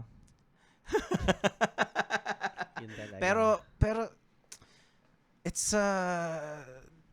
events like this kasi parang you would suddenly realize that humans, no matter how high we think of our species, 'di ba? Na parang nakarating na tayo sa buwan. O sila, hindi may meron tayong mga computer hawak-hawak natin, 'di ba? Mga cellphone connected tayo sa internet, may internet tayo, ganyan, and tapos we can just information is easily accessible. Tapos, kumbaga, we have technology, we have cars, we have airplanes.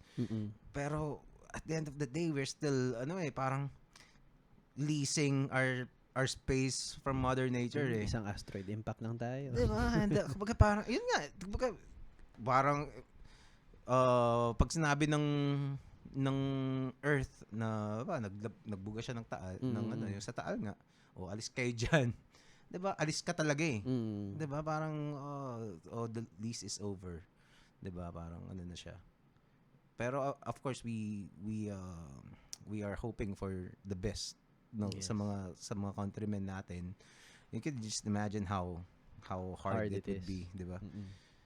Ay meron akong isang nabasa na nung isang last time na pumutok or one time na pumutok ang Taal, merong isang bayan na hindi na recover sa Batangas.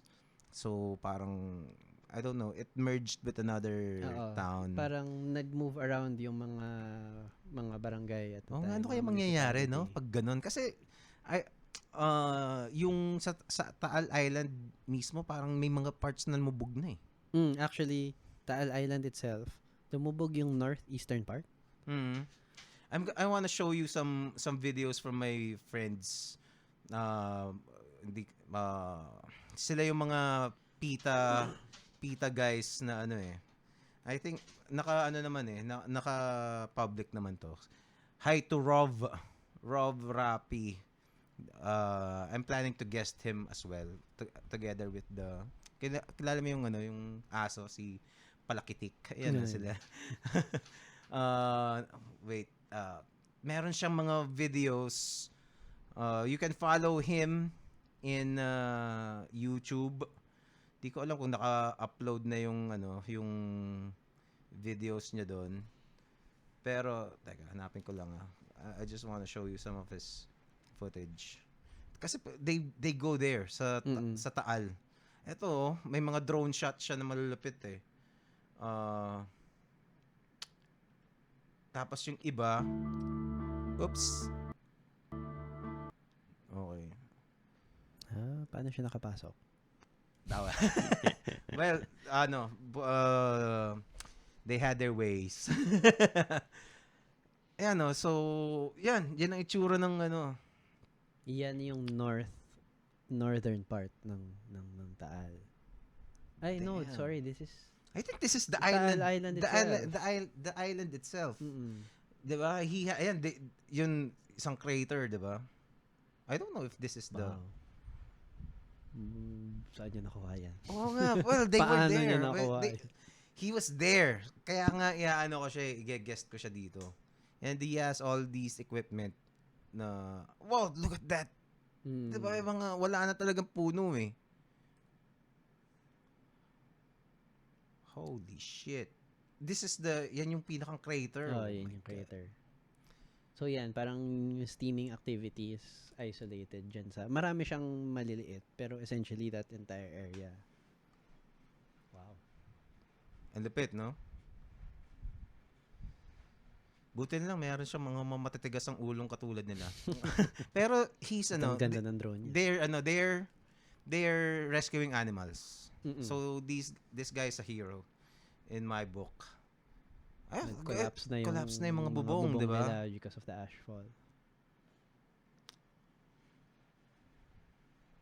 No matter what sort of mayroon pa siyang quote. Matindong si Bangon Batangas. What else? Mayroon pa siyang ibang mga videos eh. I think yung next one. This one. Yun yata yung pinanood natin. Tanggalin natin ng sound.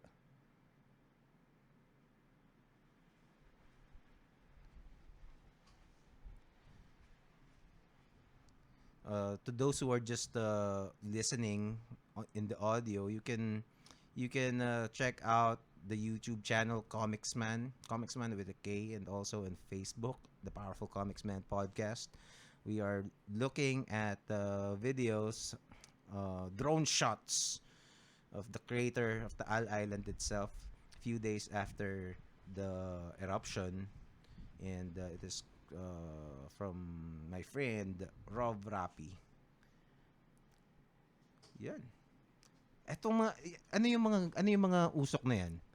Yan yung groundwater. Yan yung steam. So, Steam lang yan, walang steam ash lang yan. it would be black if Oh. kaya nga nung nandun kami kahapon, parang lagi namin tinitingnan, nag-black na ba? Ayan o, see, yung bottom left.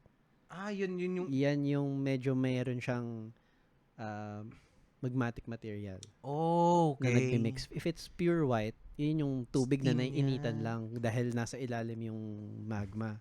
Pero when it turns black, Basically, clouds yan. yes, essentially. Oh. Kamukha na nga yun. Pag nakaangat na siya, mukha na siyang cloud eh. Mm-mm. So yun yung pag nakita mo na white, safe yan. Safe yan. Pag nakita mong may itim, ay, takbo. O, kasi umaakit ulit eh. Umaakit Oo. ulit yung magma eh. Oh, Ayun, ganun may black pala. Pero hindi siya, ayun, it stays inside the crater. Oo nga. What if, how sad would it be if yung mga magma na yun keeps on parang spewing and it covered the lake, di ba? Yung pinakang kaldera nun. Tapos wala nang Taal Lake. Parang, Ang sad siguro, no? hindi siya ganun mangyayari. Hindi mangyayari. So, improbable. Yung malaking eruption ang mas likely na mangyayari. Pwede siguro, pero unlikely. Unlikely. Kumbaga parang ganyan lang. Parang tapos unti-unti. Either that or yung malaki na talaga. How is this different with the volcanoes that you see in Hawaii? Yung mga lava. Yan, si na- Hawaii. Anong mga difference niyan? Kasi parang magkaiba eh. Is it Ito, the same or- this is extremely volatile. Mm-mm. So, yung pinanggagalingan nito is melting tectonic plates. Mhm. So, maraming nagkahalong seawater, volatiles, other chemicals. Si Hawaii kasi, Hawaii being a very specific example, Mhm. tawag sa kanya is hotspot. Yung material niya is pure Okay. and comes from a very deep area within the earth. Mhm. So, paglabas niya, hindi siya explosive. Parang siyang tubig na lumalabas lang from a spring. Pero magma. Ulit. You're talking about Hawaii. Volcanoes. Okay, so para siyang hot spring na parang tubig lang pero Parang tubig lava. na pero lava. Okay. Tapos if you, magandang ipakita. Sige. If you show Hawaii, Teka, let's just dyan sa YouTube tayo. Sa Hawaii. Wag dyan, baka kailanganin pa natin. Hawaii volcanoes. Hindi, map, Ano? maganda yung map. Yung map talagang Dito sa abang- dito. Okay. So, search mo lang Hawaii. Hawaii. Oops. Mali pala. Tagal ko nang di gumagamit ito. Hawaii. Okay. Yan. So, yan. 'Di ba ganyan siya? Mm. All of those volcanoes all of those islands binuo ng Volcanoes. spring nga na yun Oo. na lava. Tapos kumbaga, 'di ba, yung tectonic plate nito, Mhm. northwest ang galaw. Mhm. So ang naunang nabuong island nasa left, Ito? nandito siya dati. Oo. Tapos nag-move ng northwest yung plate. Yung second island, Oo. yun yung nasa taas ng spring. Mhm. Kaya siya nabubuo. Parang tinetrace niya lang, Oo, di ba? exactly. Ganun. So ngayon, So isang yung- vulkan lang, yan. hindi nga vulkan eh. Isa lang source niya. Mhm. Isa source niya. Tapos, yung active na vulkan, kung ano man yung nasa taas ng source na yun ngayon. Mm. So ngayon, ang active, si main island, yung malaki. Ito? Big island. Okay. So, tens of thousands of years, hundreds of thousands of years, usog ulit yan. May madadagdag na island kay Hawaii. Oo nga, no? Paano kaya magiging international law doon, no? Kung may tao. Oo nga, no? Oo nga, no? Tagal pa yan. Grabe. So ito, hindi siya explosive. Talagang ano lang siya. Nagsa-spring Oo out. nga, parang it's violent, pero parang since wala namang kasing very remote kasi tong nasa gitna ka ng Pacific Ocean, di ba? So parang very remote siya. It's wala siyang napeperwisyo. Well, Diba? Hawaiians. Well, at least yung mga nasa no? What's that island called? Yung volcano na active doon? May banda na gano'n ng pangalan eh. Dito sa Hawaii. Sa Hawaii. Sa Kalapana. Basta yun yung lugar. Anyway, nandun yung makikita mo yung holy shit, nandun yung may bit si George Carlin yun, na comedian. Parang nagtayo ka ng bahay sa tabi ng yung mga tao daw sa Hawaii. You built a house right beside a volcano, an active volcano. And now you're complaining. You're wondering why you have lava in your living room. Yun yung recent na problema nila kasi ang alam nilang source is, 'di ba, a certain place diyan sa main island. Eh nung minsan, siguro nakahanap nga ng ibang daanan yung magma, bigla na lang lumabas sa backyard ng mga tao. Bigla na lang tumatawid ng mga bahay. Ayan, ito, 2018. Oh, shit. May mga bahay talaga, grabe, no? Tapos bigla na lang siyang lalabas dun sa tabi ng bahay, bigla na lang may fissure dun lalabas yung lava. You think this, unlikely naman ng ganyang scenario sa Taal, no? No? Hindi mga Why? Very volatile yung magma and yung lava. Volatile is mabilis mag-react, 'di ba? Kumbaga parang it tends to be explosive. Okay, yeah. Kasi okay. ito sobrang rami niyang material. Ang isa pa niyang similar na bansa is Iceland. Okay. Yeah. 'Di ba? Marami rin silang ganyan. In the sense na yun nga, there's an abundant amount of magma. Hindi siya volatile, so it just seeps out. And then kilometers and kilometers of lava flows. But in other volcanoes, like yung mga mainland US na volcanoes, yung lava flow nila, dun lang hanggang base ng vulkan. Even Mayon. If you look at kung hanggang yung extent ng mga lava flow ni Mayon, nung at the time na marami siyang lava na nilalabas, just a handful of kilometers. Kaya yung 6-kilometer danger zone, di ba? Yung lava niya is confined to within that area, within the channel. Parang hanggang makarating ng dagat di ba? Kasi nga yung source niya very deep from within the earth. Tuloy-tuloy lang yan. Walang endless supply yan halos. Oo nga, parang anong tawag dun sa mga parang volcanic island ba tawag dyan sa mga ganyan? Well, technically tayo rin volcanic island. Oo nga, no? Hindi kasi parang the Philippines parang galing siya sa tectonic plates na umangat, 'di ba? Pero ito parang hindi umangat. Lumubog, nalusaw, tapos yung magma na galing doon sa pagkalusaw na 'yon, binuo tayo. So parang Hawaii din tayo dati. Si Hawaii, hindi siya tectonic plate. No. As in deeper source pa. As in much deeper and much more pure. Kasi syempre, 'di ba dalawang siguro ng magma chamber ng Hawaii, no? Hindi, ang magma chamber ng Hawaii is the earth itself. Dun sa diretso, kumbaga parang straight from the top. Diretso. sa core? Google mo, hindi naman sa core, pero hotspot, volcanic hotspot. Anong i-google ko? Volcanic hotspot. Volcanic hotspot. Hotspot. Images? Sige, images. Hawaii? Nagiging Siguro Hawaii? pwede. Which one? Yung ito? Yeah. Hindi, better. Yung fourth. Ito? Yes. Perfect yan. Okay. Ay, hindi yan. Ito. Yan. Tayo yung nasa right. Teka. Ay? Ba't wala? Hindi, nandun sa taas. Ito. Kaya may move. Yan. Okay. Zoom ba yan? Yan. Yan. Yung mga ads eh. Okay. Nandun tayo sa right. So, we have a subducting plate. Paano right? Ito? Yan. Ito, kunwari, ito yung Pilipinas. Oo. Okay. Merong subducting plate. Natutunaw yung plate na yon. And then, it mixes with all of those things in the middle bago siya mag-erupt. What do you mean natutunaw yung plate? Ito? Ito ba yan? Natutunaw to? Yes, natutunaw So yan. basically, yung friction that rubs between these two plates, yun yung nakakatunaw ng magma? Yun ba yun? That, yung increased pressure, increased temperature, kasi syempre, deeper into the earth eh. Oo. So, lahat yun, Factors. in melting the plate. Ooh, grabe, no? Si Hawaii, siya yung nasa gitna. Ito. Yan. Itong mga to. Oo.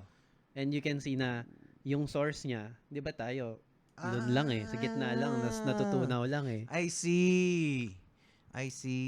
Itong si Hawaii, Nandun talaga.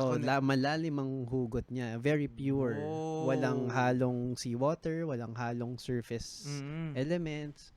So yung difference ng ng vulkan sa Hawaii at vulkan dito. Kaya hindi siya explosive doon kasi wala yung mga explosive na chemicals or other elements that can fuel an explosive eruption like we see in the Philippines. Kaya parang pag yung mga vulkan sa kanila parang wala nung pyroclastic. Oo, parang ganun, parang walang ganun, lava flows lang sila.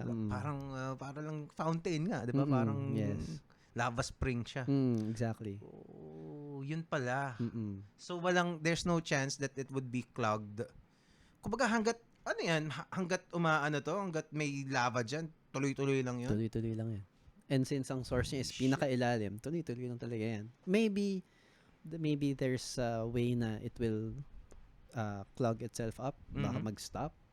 We don't know. Or maybe dito sa part na to biglang merong mag-collapse, no? Yung engine niya, kumbaga, yung what's fueling the upward movement stops. Pero generally, tuloy-tuloy lang yan. Holy shit, ganun pala yun. Pero nakakatakot, no? That's an ocean of molten rock. Parang kung source ang pinag-uusapan, endless source. So, ang titigil lang dyan is yung daanan niya or yung nagpapatakbo sa kanya na pag-angat na magma. Grabe, no? Well, siguro kaya pala that's why parang I think I've heard parang yun yung makikita mo na buhay talaga yung Earth eh. Kasi dun sa I mean, if all of this stops, magiging Mars tayo. Oo nga. So aside from Hawaii and Iceland ba ganyan din ang case nila? Or? Iceland is yung nasa gitna. Nasa gitna. Bandang left. Pinaka-left. Sorry. Eto? Ganyan. What's happening it's a here? rift. Okay. So si hotspot, isang channel lang siya. Bali, isang tubo. Okay. Si Iceland, along a large crack siya, along a boundary. Hindi ko ma-imagine. Si Hawaii, point lang siya. Okay. Si Iceland, linya siya ng ganun. Kaya yung, kunyari yung lava kay Hawaii, yung mga bulkan nila, bilog na, parang isang butas lang. Okay. Pero si Iceland, valleys of lava. Okay. Pero parang kasi parang ironic yung Greenland ba? Teka lang, napaghalo ko yung dalawa. I think Iceland nga. Pero pwedeng. Iceland yung may volcanoes na weird name. Weirdly diba? named. Mga unpronounceable na. Ang weird na mga pangalan. Parang nagkamali ng pagtatype di ba? Ganun yung mga... Ang keyboard mashing ang pangalan nila. Yeah. Pero yung gitna, yung leftmost sila, usually, yung leftmost, yung mga rift, in between, under the sea yan. So, may mid-oceanic ridge, sa Pacific, merong ridge rin. Pero, si Iceland yung uniquely on the surface siya. So tingin mo, even though hindi bottomless yung source natin ng mga magma, or, kumbaga, relatively. Yes. Pero, siya, parang pinaka-dangerous pa rin to civilization siguro itong case ng... Oo. Kasi at least yung Hawaii and Iceland, they can anticipate and lava moves slowly.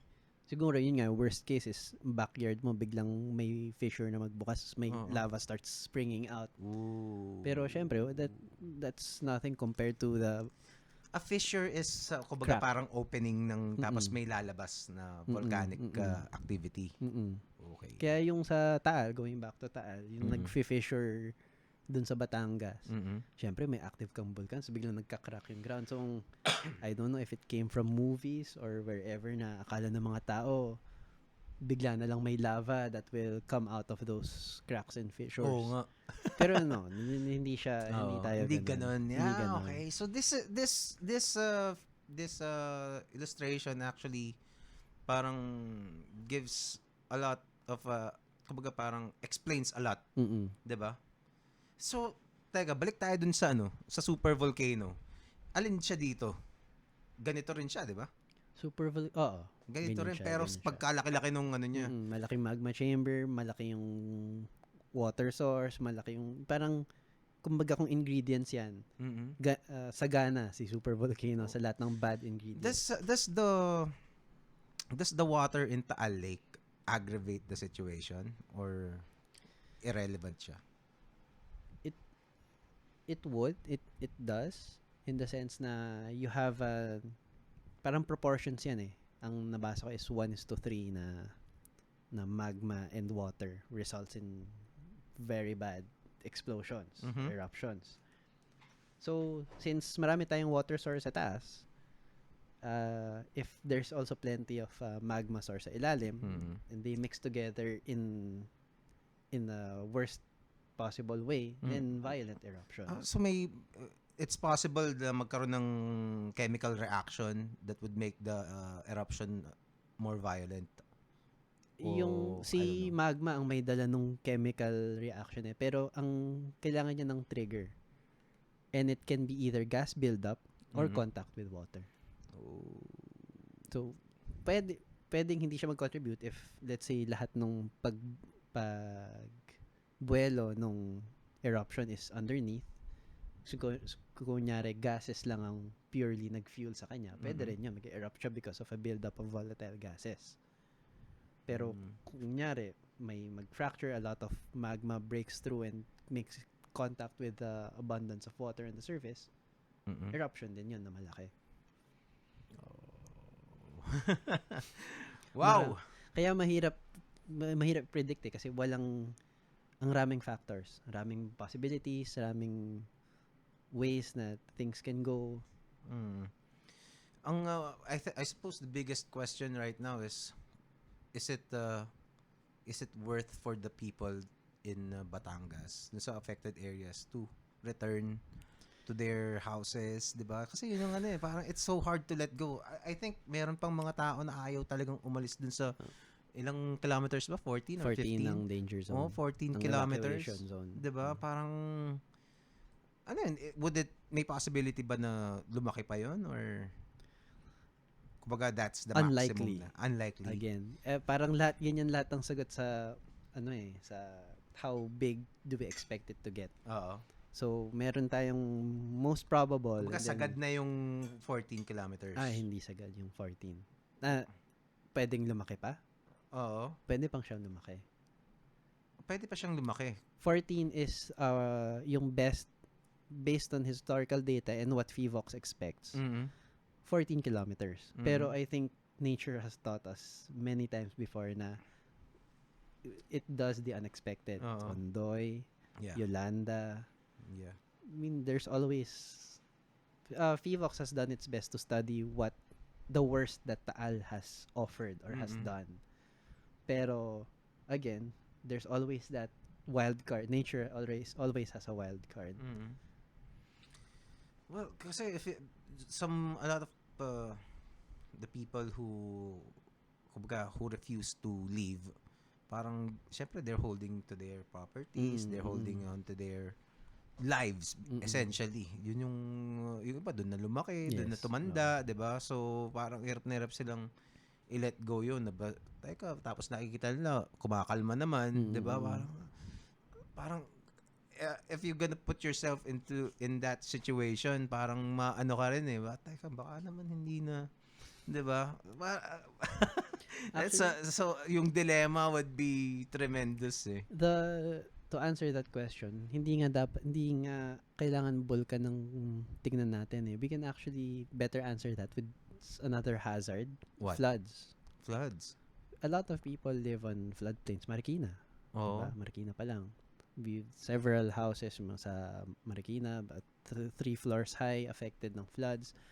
But do you see a mass exodus from ang baha na ganun, it can repeat in a lifetime.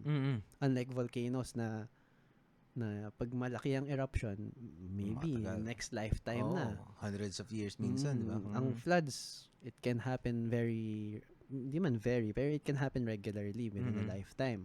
But they will go back and they will attempt to weather it out. Rebuild kung whatever was I destroyed. guess yun yung medyo negative na part ng resilience natin, that Filipino resilience, that we'd like to think that we can weather any storm, that we can kakayanin. Against better judgment. Yes. So, to answer the question, definitely, I think people will return. And I think, sabi nga, no man's land na ang Taal Volcano Island, but maybe in 5-10 years, pag mukhang tahimik na talaga, maybe government is, hindi naman nila mapopolice yan all the time eh. They might come back, even if they know na ganyan ang kayang gawin ni Taal. If the activities, let's say, stop soon, right now, now, how long would it take for Taal to recover, do you think? We're talking about the communities. No, I mean the environment, yung ano niya. Yung flora, mga ganyan. We actually passed through some of the hardest hit na municipalities. May nagsasprout na ano. Talaga? So, kasi yung volcanic ash is so very fertile, rich, yes. Fertile na That's soil. That's another benefit of our very complicated geology na we have a lot of fertile soil. So, around Mayon, diba, very bountiful siya. So, there's a lot of nutrients na nilalabas ng ash. Kasi if you're gonna think na it's only bad kasi may mga tao doon, 'di ba? Pero kung walang tao doon, parang I think it would be good for the environment that these volcanoes happen. Yes. Yun nga kasi it's part of the it's part of the nature's routine, 'di ba? Actually when Earth, we're talking about millions and millions of years, billions of years ago, Earth first formed. Ang volcanoes ang first na kumbaga silang nag-normalize sa atmosphere natin. Yung volcanoes. Okay. So before, silang nag-introduce nung mga chemicals that make up our atmosphere, yung mga nitrogen and so on. Sila yung nag-regularize normalize sa atmosphere natin. And well, our atmosphere has changed a lot. Iba-iba siya over the billions of years. Pero volcanoes have always played a part a big part in dictating kung anong itsura ng atmosphere and flora and fauna natin. Pero kasi siguro yung mga gases that comes out from volcanoes, yun yung mga naka-apekto. Ganun ba yun? Syempre may mga climate change deniers. The one argument is that malaki rin naman ang gas contribution ng volcanoes. Yeah. Pero it's true, meron silang contribution as they always have. Pero syempre iba rin ang contribution natin as people, industries. Artificial na.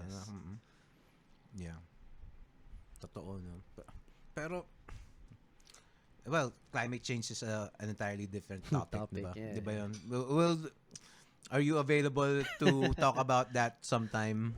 Rin, maybe some other time, diba? Diba? Pero let's save that for another time. yeah. What else would you like to add on? Is there anything that you want to discuss that I haven't asked? Parang wala naman na. Unless we're gonna address fake news. Pero fake news, yeah. Why not? True. Kasi madami talagang iba talagang kupal lang talaga eh. Mga trolls lang talaga. Makakuha na ng share eh. Tapos yung iba, Yung 'di ba yung pati yung tala, 'di ba? Taal daw, yung mga superstition. Pero alam mo naman nantotrol.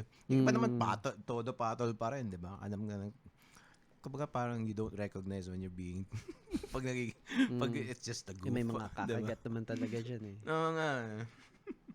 Pero what are the what's the worst na parang siguro fake news about this incident na narinig mo? Well, first is yung may lava na lalabas dun sa sa fissures. Okay. And then, siguro the others is preempting to scare people talaga. And, diba, there's a proper way to tell people na be prepared, na to warn them na malala yung event na to. But then there are those na will really scare, will twist the facts. Mm-hmm. Just to scare you, just to be Fear-mongering. exactly. Which doesn't help. Parang which makes you think if somebody has an agenda. Exactly. Diba? Exactly. Mga ganyan eh. Well, that's the politics aspect of this eh. Pero so far naman mukhang I don't know, maybe I'm just not reading the news enough. Pero parang hindi naman ganun ka, parang it hasn't been weaponized as much politically yung nangyari sa Taal. Or is it? It's not weaponized, yeah. Pero It's syempre not may mga weaponized nahihirit na political. Siguro siguro pinag-iisipan pa lang nila. How will I use this for my benefit? 'Di ba? Kasi I don't know. Kasi wala ka talagang ang sisihin mo yung about let's say a tragedy about policy sa government. Pwede kang manisin ng someone from the administration or from the previous ones, 'di ba? Pero this is yung mga act of God yan 'di ba? So parang teka. Parang alam naman hindi naman ganoon katanga yung mga Pilipino, 'di ba? At least, 'di ba? Tingin ko naman. Hindi man alam naman nila na kahit magbabalot, kahit sino diyan, pag sa mapipigilan mo ba yung bulkan? Alam nila 'yun 'di ba? Hindi mo maloloko yung mga Pilipino pagdating sa ganyan. Siguro sa ibang mga political stuff pwede pa. Pwede. Pero ito obvious na eh. Anyway, may tanong lang si Julius Tempio. Kanina pa nagtanong to eh. Paano daw yung case ng Mount Arayat? Nag-iisa siya sa kalagitnaan ng Kapatagan. No, napaka-curious talaga na rin namin dyan. Bakit siya nag-iisa dyan? Oh, talaga? Actually, di ko pa siya naaral very, very much. Mm-hmm. The logical, yung initial scientific na analysis would be to say na medyo na-channel lang talaga yung pathway niya. Doon lang siya talaga lumabas. Mm-hmm. As opposed to in other common areas na medyo marami sila magkakatabi. Yung mga volcanic arc nga. Mm-hmm. Pero yun, I have not studied as much about Arayat. Ito pala yung teka, pakita natin. So this saan bang probinsya tong Arayat? Pampanga. Nga, Arayat, Pampanga. So paano ba na? Sa Google Maps, tingnan mo siya. Mas maganda siyang tingnan sa mapa kasi mukha talaga siyang pimple. Parang napakakinis ng mukha tapos nag-iisa siyang pimple. Talaga? Arayat, Mount Arayat, Pampanga. Just zoom out ka. Nga no. Yun yung buong okay, I see. Tapos sige pa. Ayan, nag-iisa siya sa gitna. Mm-hmm. So yung buong puting yan is flat area. Nasaan dito yung pinatubo? Sa Zambales na yung sa left, ayun sa tabi ng Subic. Sa taas ng Subic. Nasaan ba yung Subic? Baba. Ayun, dito, So, somewhere dito, di ba? Yes. Somewhere dito. I think this mountain range ata, yun, yung ano na yan. Malayo, di ba? Malayo. At nag-iisa talaga siya sa gitna. With several tens of kilometers around it na flat land. Pero wala namang red flag dyan sa ano na. Wala. Okay. Ano na yan eh. I think inactive na siya. Mm-hmm. So you can see from ito yung magandang example si Arayat nung sinasabi ko na sinusukat rin ang activity ng bulkan kung yung nag-collapse, kung gaano ka-eroded na yung you'll see na, 'di ba, pa-triangle siya sa sides. So halos matitrace in mo yung dating peak niya eh. So basically Buo dapat. Mount Mayon din 'yan. Parang gano'n. Oo, like any ganun ba other talaga? volcano. So ganun talaga siya maglabas, triangular. Whoa, So I didn't know itong that. matanda na kasi natanggal na yung na weather away na yung top niya eh. Pero sa dati ang taas niya. Oo, exactly. Nandiyan yung nung active siya, may taas, may tuktok yan. Ganun Na pa-triangle. talaga? Ganun pala talaga yun. So, hindi ko alam yun. I thought parang dito sa meron siyang lumalabas dito na magma, tapos dito rin sa kabila. Pwede yun. May mga ganun sa Bicol, magkakatabi. Pero if i-isolate mo sila isa-isa, triangle pa rin sila. Si Arayat, isang buo siya. Yun! I suppose, wala na ibang nagtatanong. Magtanong kayo.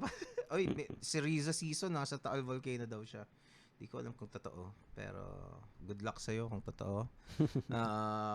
Umalis ka na dyan. Pero, kudos to everybody who has been, especially the first responders. Diba? The first responders. And of course, the scientists working day and night, monitoring the activities in Philvox or in some may mga tao ba in the field? PVOX pa rin ang saan nakalagay yung mga instruments, would you know? All around. So meron sila, if you go back to the map, Balik tayo sa okay. mapa nito. Teka. Balik tayo sa map. Alin dito? Balik ka kay Taal.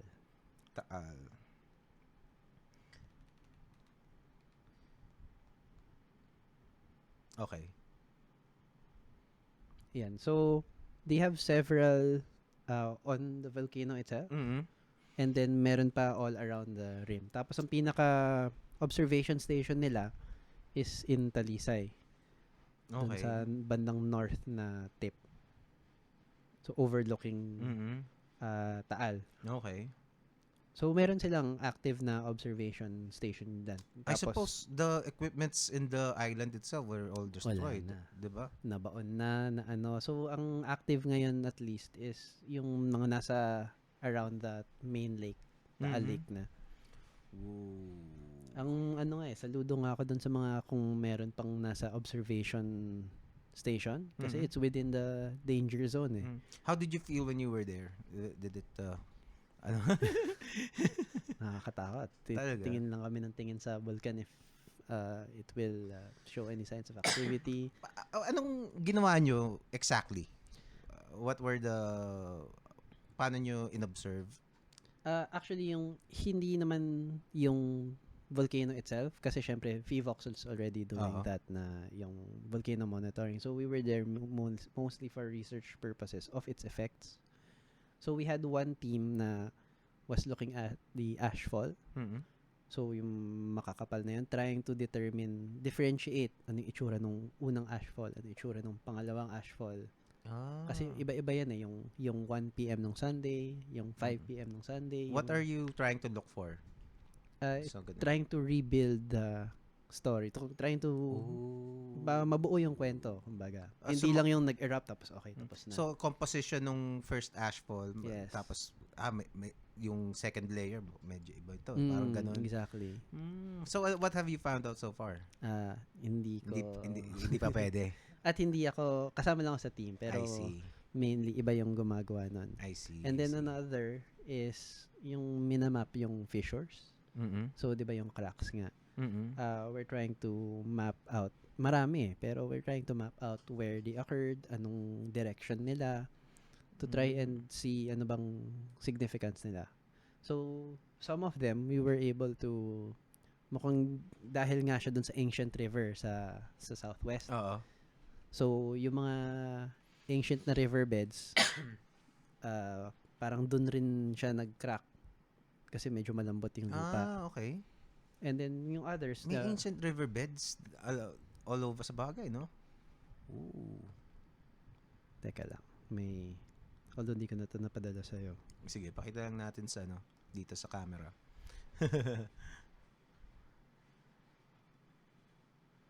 Kaya bilib na bilib ako dun sa mga dun sa mga, especially my friends. Yun,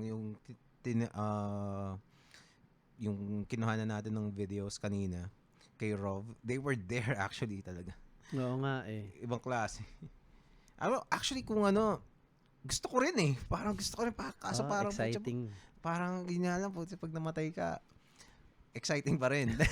Pero I don't know. Pero I think it's gonna be one for the books. Ano yan? So pakita natin. Teka. Lalabas pa to? Dito natin. Pakita lang natin sa yan. So for example, this one, Mhm. ay mahirap na walang scale.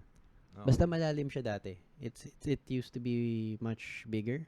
Mhm. Yung maliit na cute na Pansipit River ngayon, Mhm. mas malaki at mas malalim siya before. Wow. And nakikita yun sa, syempre hindi mo makikita when you're standing there. Mhm.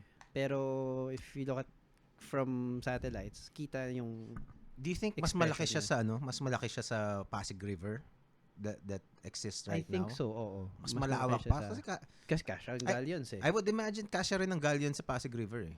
O no? Yung Pasig River ngayon? Oo. Hindi na siguro kasi inana na nila, 'di ba? May dikes na eh. Sa bagay, no?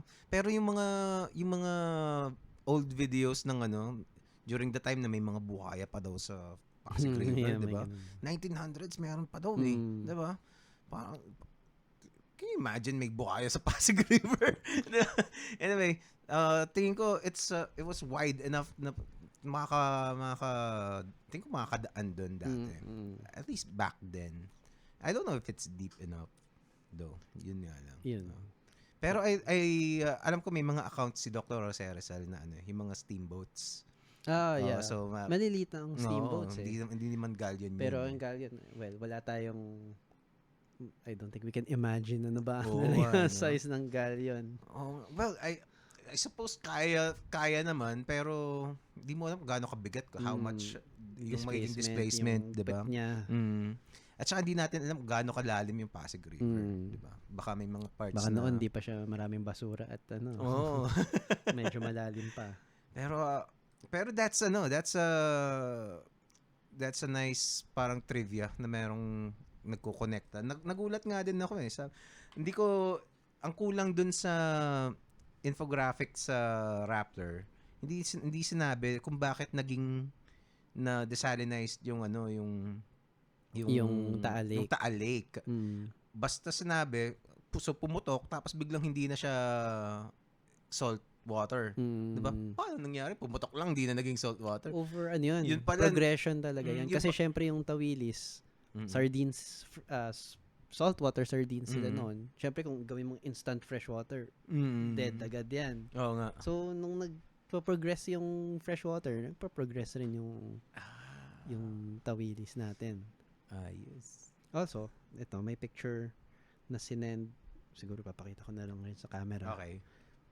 Yan, shout out sa asawa ko kay Odds. Oh, wow. Oo. So this Hi, one, this one is a classic picture natin of Pinatubo. Oo nga.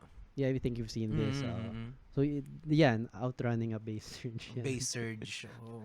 Next time Audrey, sama ka dito. It's gonna be fun. Malapit lang. Pero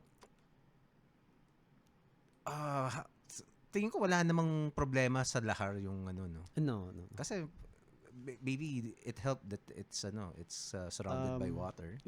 If ang taal natin ngayon, if very heavy ang rainfall natin, kunyari mga Ondoy level, and it rained that hard, and lahat ng ash na yan that's covering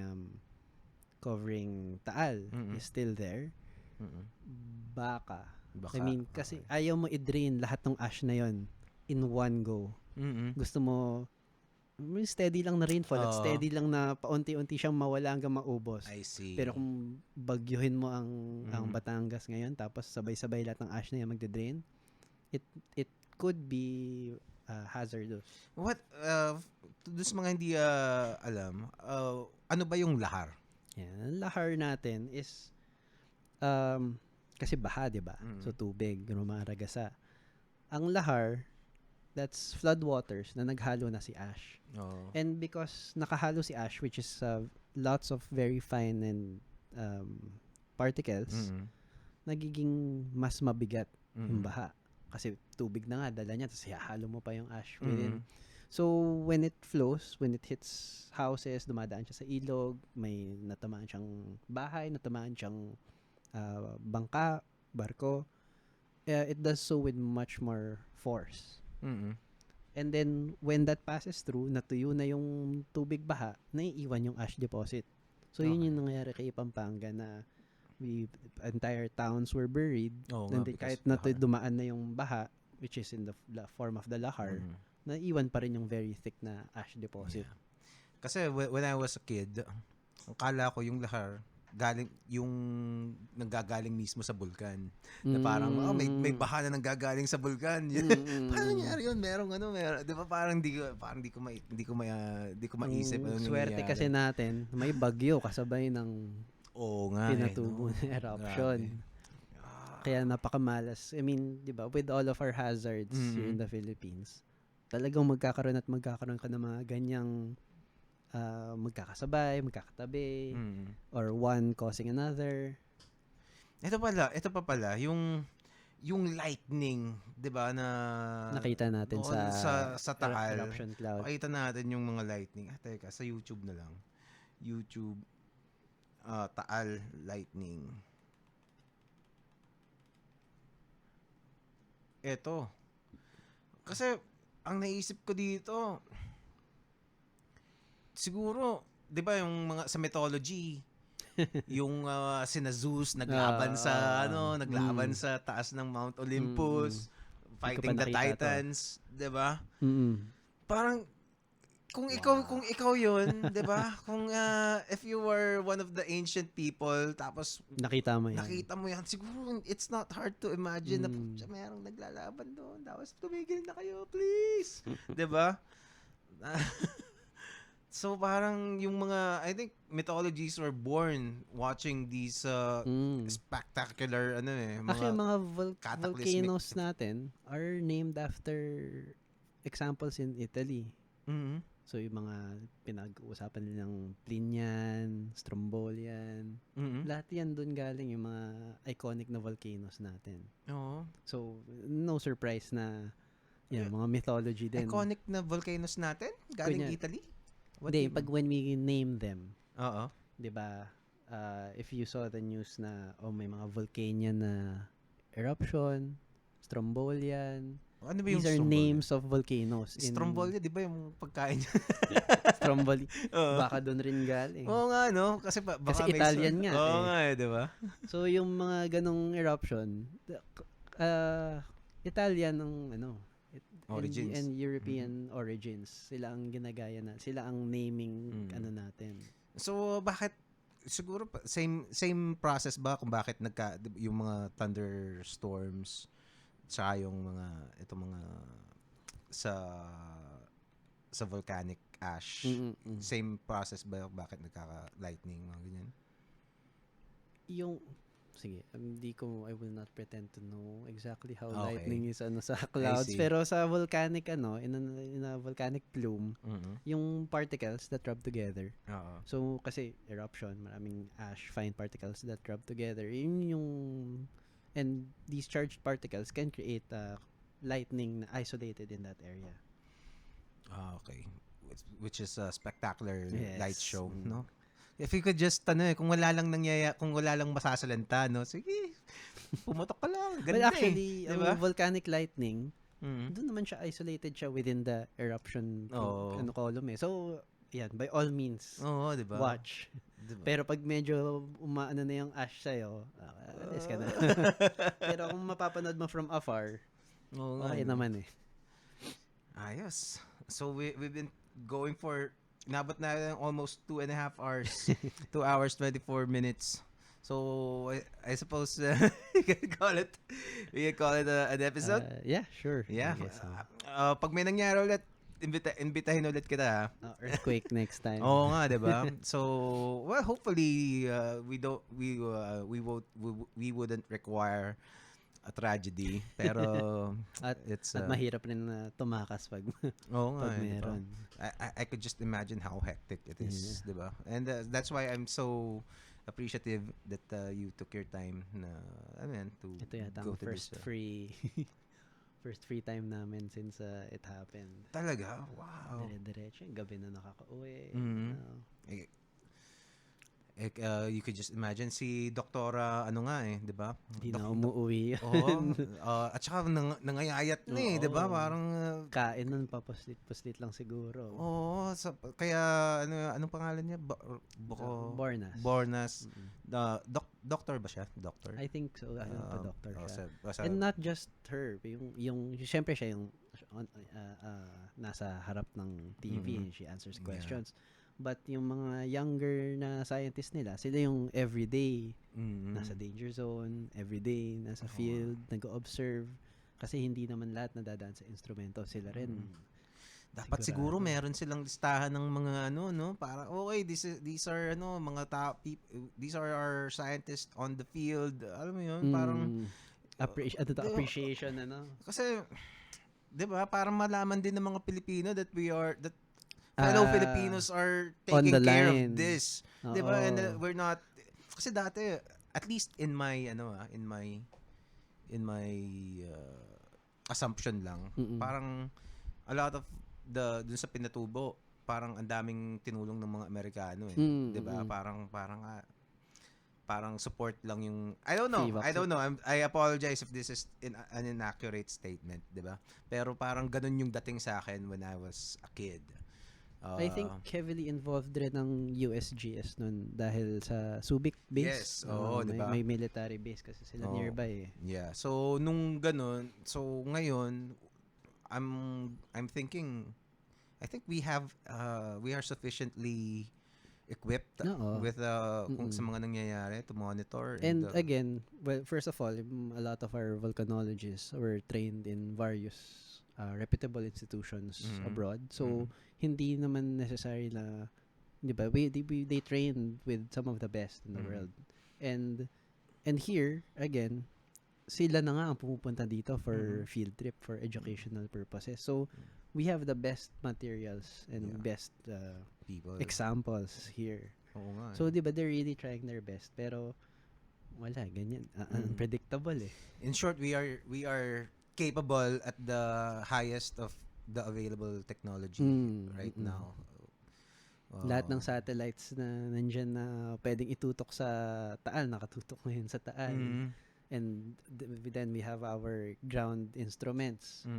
So talagang lahat ng pwedeng nakatutok. Kung baga sa gamot, lahat ng diagnostics, executive check-up si Taal araw-araw. Wow. Pero well, I suppose another thing din is parang this is kumbaga parang dream come true if you're a volcanologist, 'di ba? Wow, you live for this moment, 'di ba? Wow, siguro that kumbaga